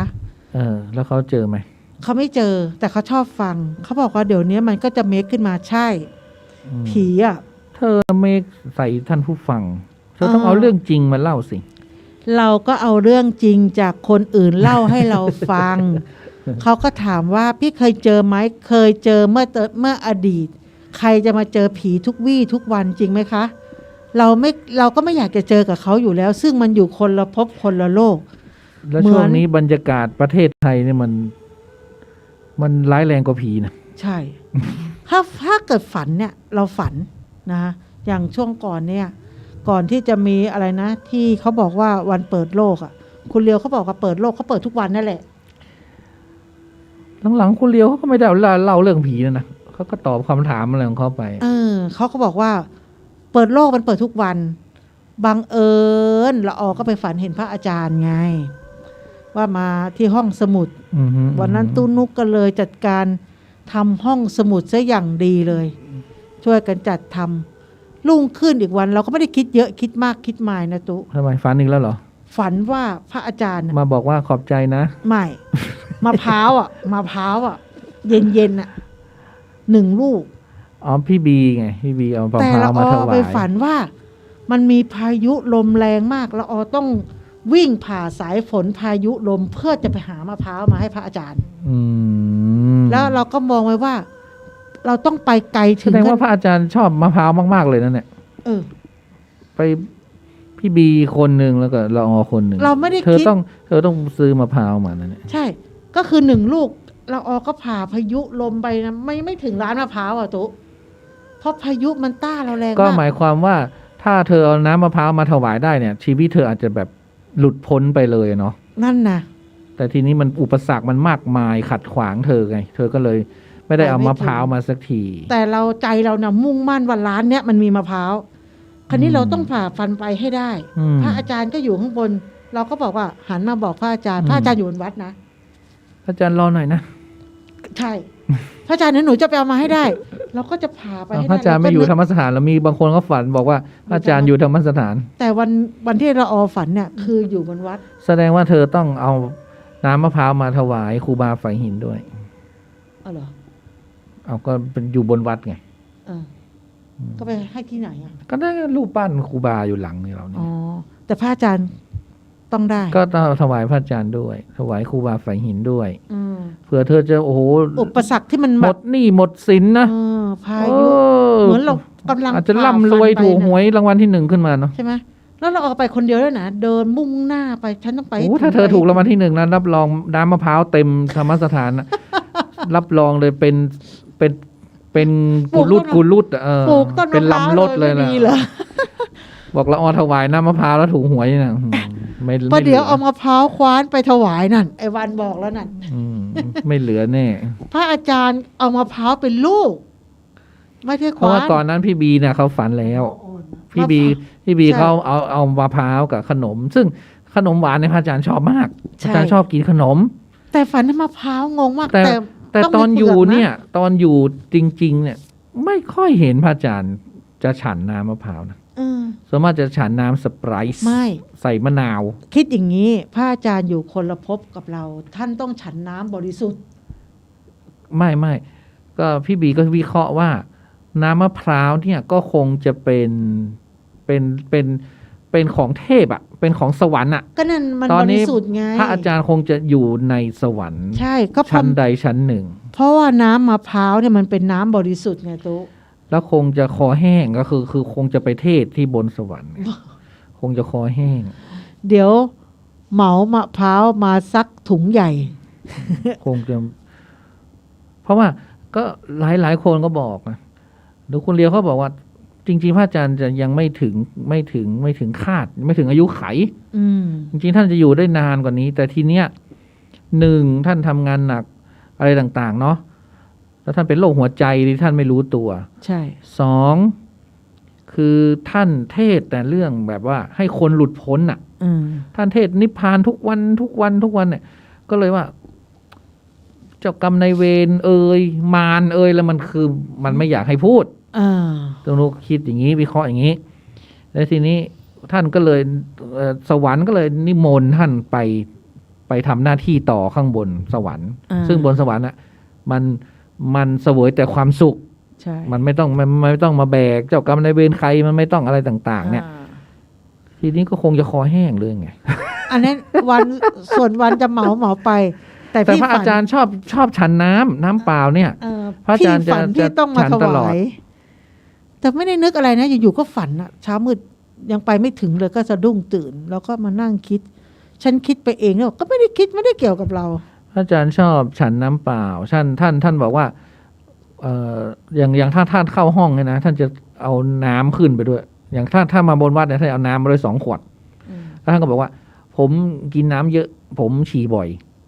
แล้วที่อยู่ของที่ท่านอาจารย์อยู่เนี่ยต้องมีห้องน้ำในตัว เพราะว่าท่านบอกว่าท่านกินน้ำเยอะแล้วท่านจะฉี่บ่อย อืม แล้วก็เวลานั่งรถทัวร์นะท่านก็จะไปนั่งข้างล่างนู่นเคยนั่งรถทัวร์กับท่านทีหนึ่งท่านก็บอกว่า ท่านก็จะนั่งเบาะหลังสุดเพราะมันใกล้ห้องน้ำไงแล้วท่านก็จะนั่งเบาะนอกเลยนะไม่นั่งเบาะข้างในเบาะข้างนอกเนี่ยผม ลุกง่าย สะดวกลูกง่ายจะ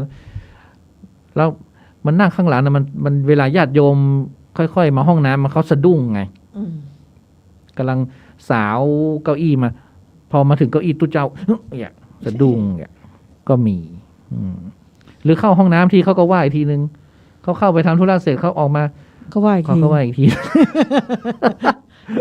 เขาก็เลยไม่อยากจะปวดแล้ว แต่ ใช่ไห พ ม ระอาจารย์ก็ชอบอย่างนั้น แล้วแกชอบนั่งสมบัติทัวร์นั่งจนเขารู้จักแกนั่งจนแบบว่าอ๋อพระอาจารย์ภัสกรเลยอะไรเงี้ยคือถ้าซื้อตั๋วเหมาได้ซื้อได้เลยอ่ะเขารู้จักแล้วท่านเดินทางบ่อยมากไม่ว่าจะเป็นนั่งเครื่องทุกอย่างรถไฟค้างถ้าเชียงใหม่มีเรือแกคงจะนั่งเรือน่ะ แกดูว่ารีบหรือไม่รีบ ถ้า ถ้าแกแบบสบายๆก็ฉึกฉักถ้าแบบชิวๆก็รถทัวร์ถ้ารีบเร่งก็คือเครื่อง เพราะว่ารถทัวร์มันจะถูกหน่อยประหยัดหน่อยใช่แล้วถึงไหนเนี่ยเล่าอะไรถึงไหนเนี่ยอันนี้ก็รีบเลยก่อนหวยออกเผื่อโชคดีไปเราไปผีไทยดำก่อนไทยดำลำพันธ์ใช่15 ปีตี้ไตเฮาเสียแดนเมือง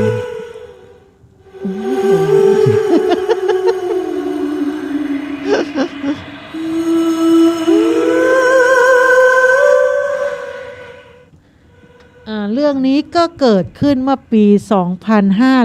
2559 นะคะ ก็ตอนที่ผมเนี่ยไปเป็นครูสอนศิลปะที่โรงเรียนแห่งหนึ่งซึ่งทางบ้านเนี่ยก็จากบ้านผมเนี่ยประมาณไปถึงโรงเรียนก็ประมาณ11 กิโลเนาะก็เป็นหมู่บ้านที่มีเขาเรียกว่าวัฒนธรรมเป็นเอกลักษณ์นะคะไม่ว่าจะเป็นการเรียนการสอนหรือภาษาท้องถิ่นหมู่บ้านเขาเรียกหมู่บ้านไทยดำโดยน้าเนี่ยเป็นครูที่บรรจุแล้วก็สอนอยู่โรงเรียนแห่งนี้มาก่อนนะคะก็เลยประมาณสัก20 ปีแล้วคือน้านะก่อนที่จะปิดเทอม1เนี่ยเขาเรียกว่า1 สัปดาห์น้าก็ให้ไปช่วยทำงานที่โรงเรียนนะคะเขาก็บอกว่าเป็นงานวาดภาพพวกวาดภาพเพ้นสีนะคะซึ่งผมเนี่ยจริงๆมาที่โรงเรียนเนี่ยก็มาทำมากับหลานชายนะคะวันแรกก็ไม่มีอะไรเกิดขึ้นเรื่องมันมาเกิดขึ้นคือวันที่2ครับหลานชายเนี่ยก็อยากจะเข้าห้องน้ำนะคะผมก็เลยให้หลานเนี่ยเดินไปเข้าห้องน้ำเองคนเดียวห้องน้ำเนี่ยก็จะเป็นห้องน้ำเก่าๆที่ปรับปรุงแล้วสักพักอยู่ๆหลานก็วิ่งออกมาด้วยความตกใจนะคะออกมาจากห้องน้ำแล้วก็บอกว่าระหว่างที่เข้าห้องน้ำอยู่น่ะก็ได้ยินเสียงคล้ายๆคนเดินอยู่หน้าห้องน้ำถือไม้เรียวแล้วก็เอาปลายไม้เนี่ยลากไปตามพื้นนะคะแล้วก็บอกว่าผมก็เลยแบบหมอบหลานก็เลยบอกว่าดูหรือเปล่าว่ามันเป็นไงหรือว่าหูฝาดหรือหูฝาดไปหรือเปล่าเพื่อนก็บอกว่าเพื่อไม่ให้หลานน่ะกลัวนะก็เลยบอกว่าหูฝาดไปวันพอจนอีกวันหนึ่งก็มาทำงานใหม่อีกครั้งหนึ่งวันนี้ผมก็มากับเพื่อนอีก2 คนแล้วก็มีลูกของเพื่อนมาด้วย1 คนก็รวมเป็น4 คนนะคะระหว่างที่รอผมทำงานเนี่ยลูกเพื่อนก็ไปเล่นที่สนามเด็กเล่นใกล้ๆกับที่ผมเขียนรูปอยู่ลูกเพื่อนก็วิ่งแล้วก็วิ่งมาบอกเพื่อนและก็มาบอกผมว่าครูจะตีอะไรนะครูจะตีมีคนครูถือไม้เรียวคือมีครูจะมาตีเขาเนี่ยเขาว่าครูคนเนี้ยถือไม้เรียวทั้งโรงเรียนเนี่ยมีผมและเพื่อนอีก2 คนเท่านั้นนะคะก็ไม่มีครูคนไหนอีกแล้วแต่เด็กเนี่ยวิ่งออกมาบอกก็จะมีครูคนหนึ่งเนี่ยจะมาตีเขาถือไม้เรียวมาจนกระทั่ง ปิดเทอมอาทิตย์แรก วันนั้นก็เป็นวันศุกร์นะคะคาบก่อนที่จะก่อนเที่ยงประมาณสัก11 โมงเนี่ยผมก็ได้พานักเรียนป .5 เนี่ยไปคันนี้ป .5 เนี่ยก็เขาไปซนอยู่แล้วไงคันนี้ซนจนกระทั่งที่แบบว่าแล้วก็เลยบอกให้เด็กเนี่ยซนมากๆก็บอกว่าหยุดเล่นให้ไปขนดินเพื่อเตรียมปลูกแปลงเกษตรใกล้ๆหลังโรงเรียนเนี่ยจวนจะเสร็จแล้วก็กำลังจะพักเที่ยงนักเรียนบางคนก็ล้างไม้ล้างมือเรียบร้อยเพื่อจะมากินข้าวตอนเที่ยงก็เหลือผมนะคะกับนักเรียนอีก2 คนที่ยังทำงานต่ออยู่ๆผมก็ได้ยินเสียงนักเรียนร้องเอะอะโวยวายเสียงดังนะคะก็บอกว่ามันก็ดังนักเรียนเนี่ยเสียงดังมาเขาบอกว่ามีนักเรียนเนี่ยตกต้นไม้จากแปลงเกษตรไปไม่กี่เมตรก็จึงวิ่งไปดูนะคะก็เห็นนักเรียนคนนั้นเนี่ยแขนผิดรูปแต่สิ่งที่ผมจำได้ติดตาเลยนะคะก็คือร่างทะมึนดำที่นั่งอยู่บนต้นไม้พร้อมส่งเสียงหัวเราะชวนสยองออกมาแต่ระหว่างความกลัวกับความห่วงลูกศิษย์ผมก็รีบอุ้มเด็กนักเรียนเนี่ยที่แขนผิดรูปเนี่ยมาวางไว้บนโต๊ะอาหารนะคะแล้วก็หาไม้มาดามแขนตอนที่ไปหาไม้อยู่นั้นเนี่ยผมก็ยังหันกลับไปดูที่ต้นไม้ต้นนั้นแล้วก็ยังเห็นเงาดำนั้นอยู่ที่เดิมพร้อมกับมีเสียงตะโกนมาว่ามึงจะเป็นลายต่อไปตอนนี้คือใกล้ๆเที่ยงนะคะกลางวันแสกๆที่ผมเห็น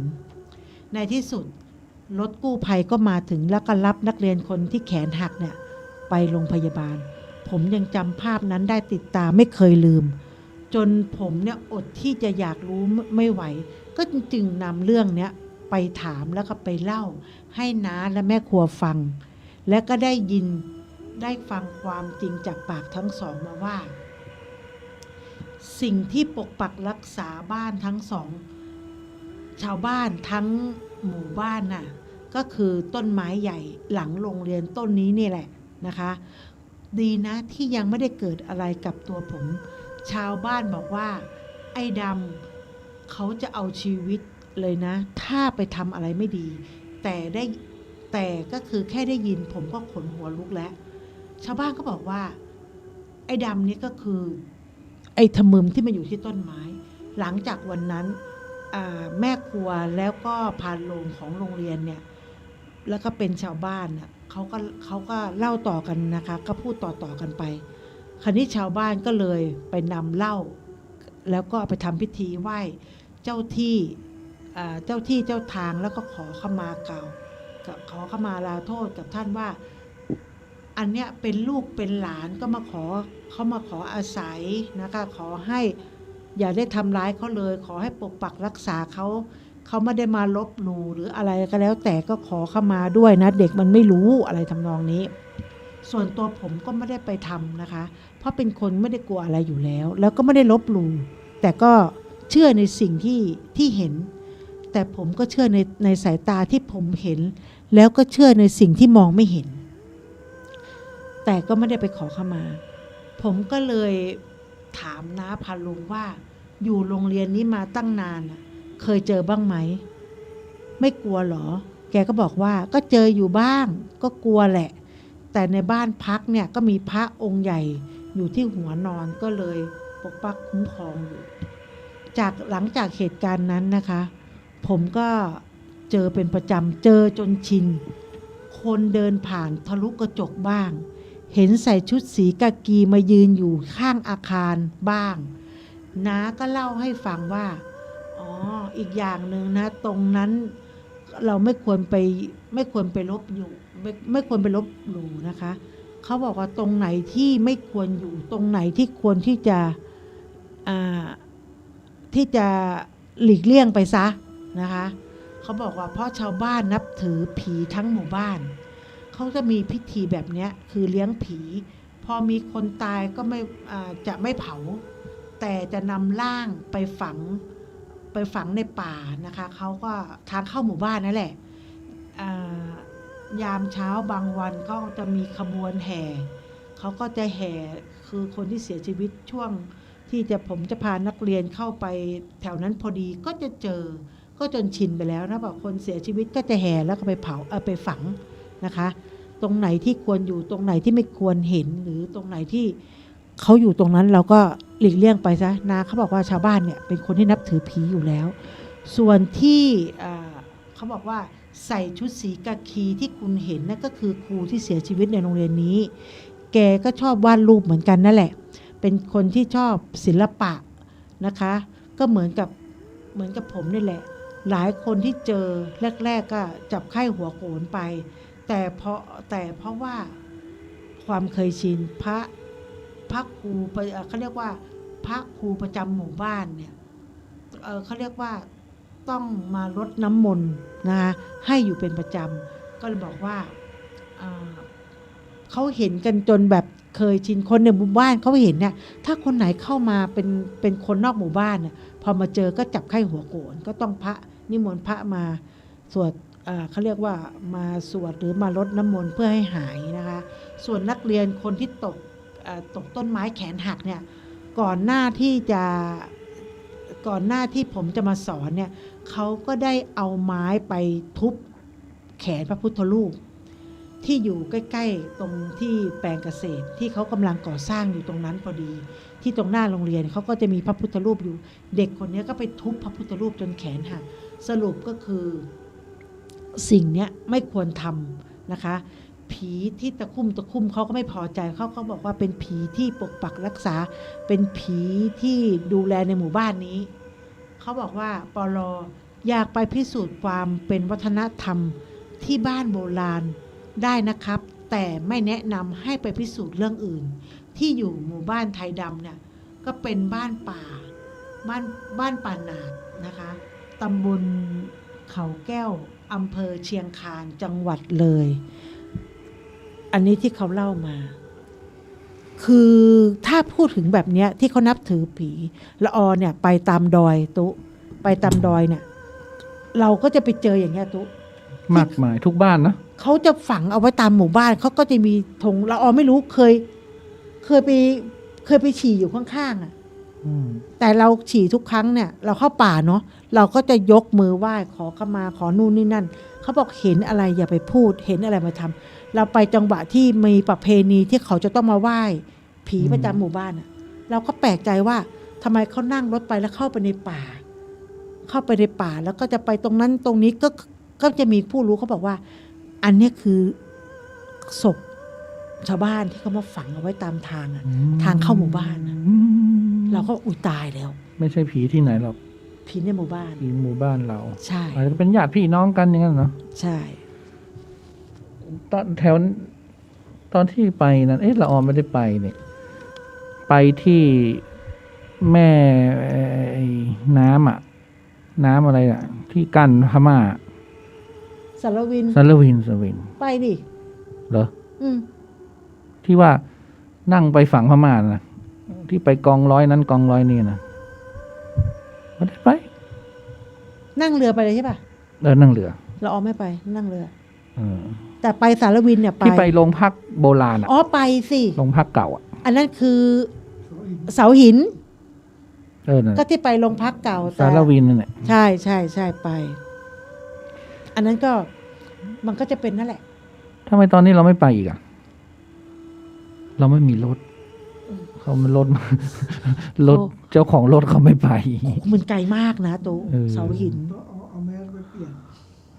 คือมันไกลมากนะตู้ซื้อสิเดี๋ยวพี่แป๊วขับฟังเพลงนี้ไปนะ ก็ขอแผ่เมตตาไปยังทุกสรรพสัตว์สรรพวิญญาณสรรพเจ้ากรรมนายเวรครูบางอาจารย์ทุกดวงจิตดวงวิญญาณเ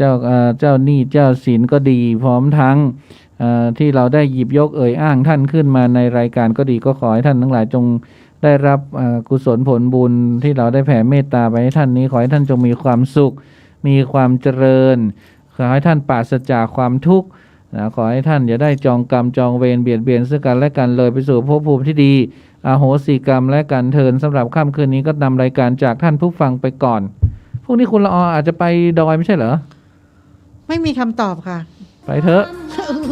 ยังไม่รู้ค่ะ ไปบริจาค PPE นะแล้วก็ถ้าไม่ไปก็อาจจะพบกันนะ ค่ะ ถ้าไปก็ไม่ได้ถ้าไปก็ดีมันก็ไม่ต้องพบกันนะ เออ ขอความสุขความเจริญ ความปรารถนาดี ความบุญความกุศล จงมีแด่ท่านผู้ฟังทุกท่านนอนหลับฝันดี ราตรีสวัสดิ์ขอเจริญพร เมื่อโผล่พ้นน้ำก็เห็นความงามในตัวไม่ยึดติดในตมชั่วขอเป็นดอกบัวดอกดีใครไม่มองว่าบัวงามเด่นแต่บัวก็เป็นดอกบัวทุกวันอย่างนี้ไม่อยากเด่นดังแต่มุ่งหวังในทางเด่นดี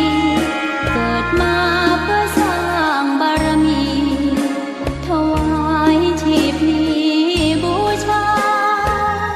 ดอกบัวดอกน้อยเฝ้าคอยคนที่ใจบุญมาโอบเอื้อเกื้อกูลรู้ค่าของบุญเก็บบัวขึ้นมาเพื่อสร้างความดีและเสริมบารมีดังว่าใช้ดอกบัวนี้บูชาพระสัมมาสัมพุทธองค์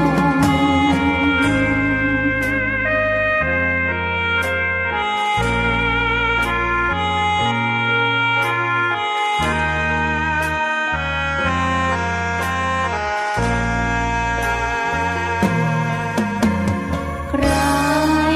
ไม่มองว่าบัวงามเด่นแต่บัวก็เป็นดอกบัวทุกวันอย่างนี้ไม่อยากเด่นดังแต่มุ่งหวังในทางเด่นดีเกิดมาเพื่อสร้างบารมีถวายชีพนี้บูชาดอกบัวดอกน้อยเฝ้าคอยคนที่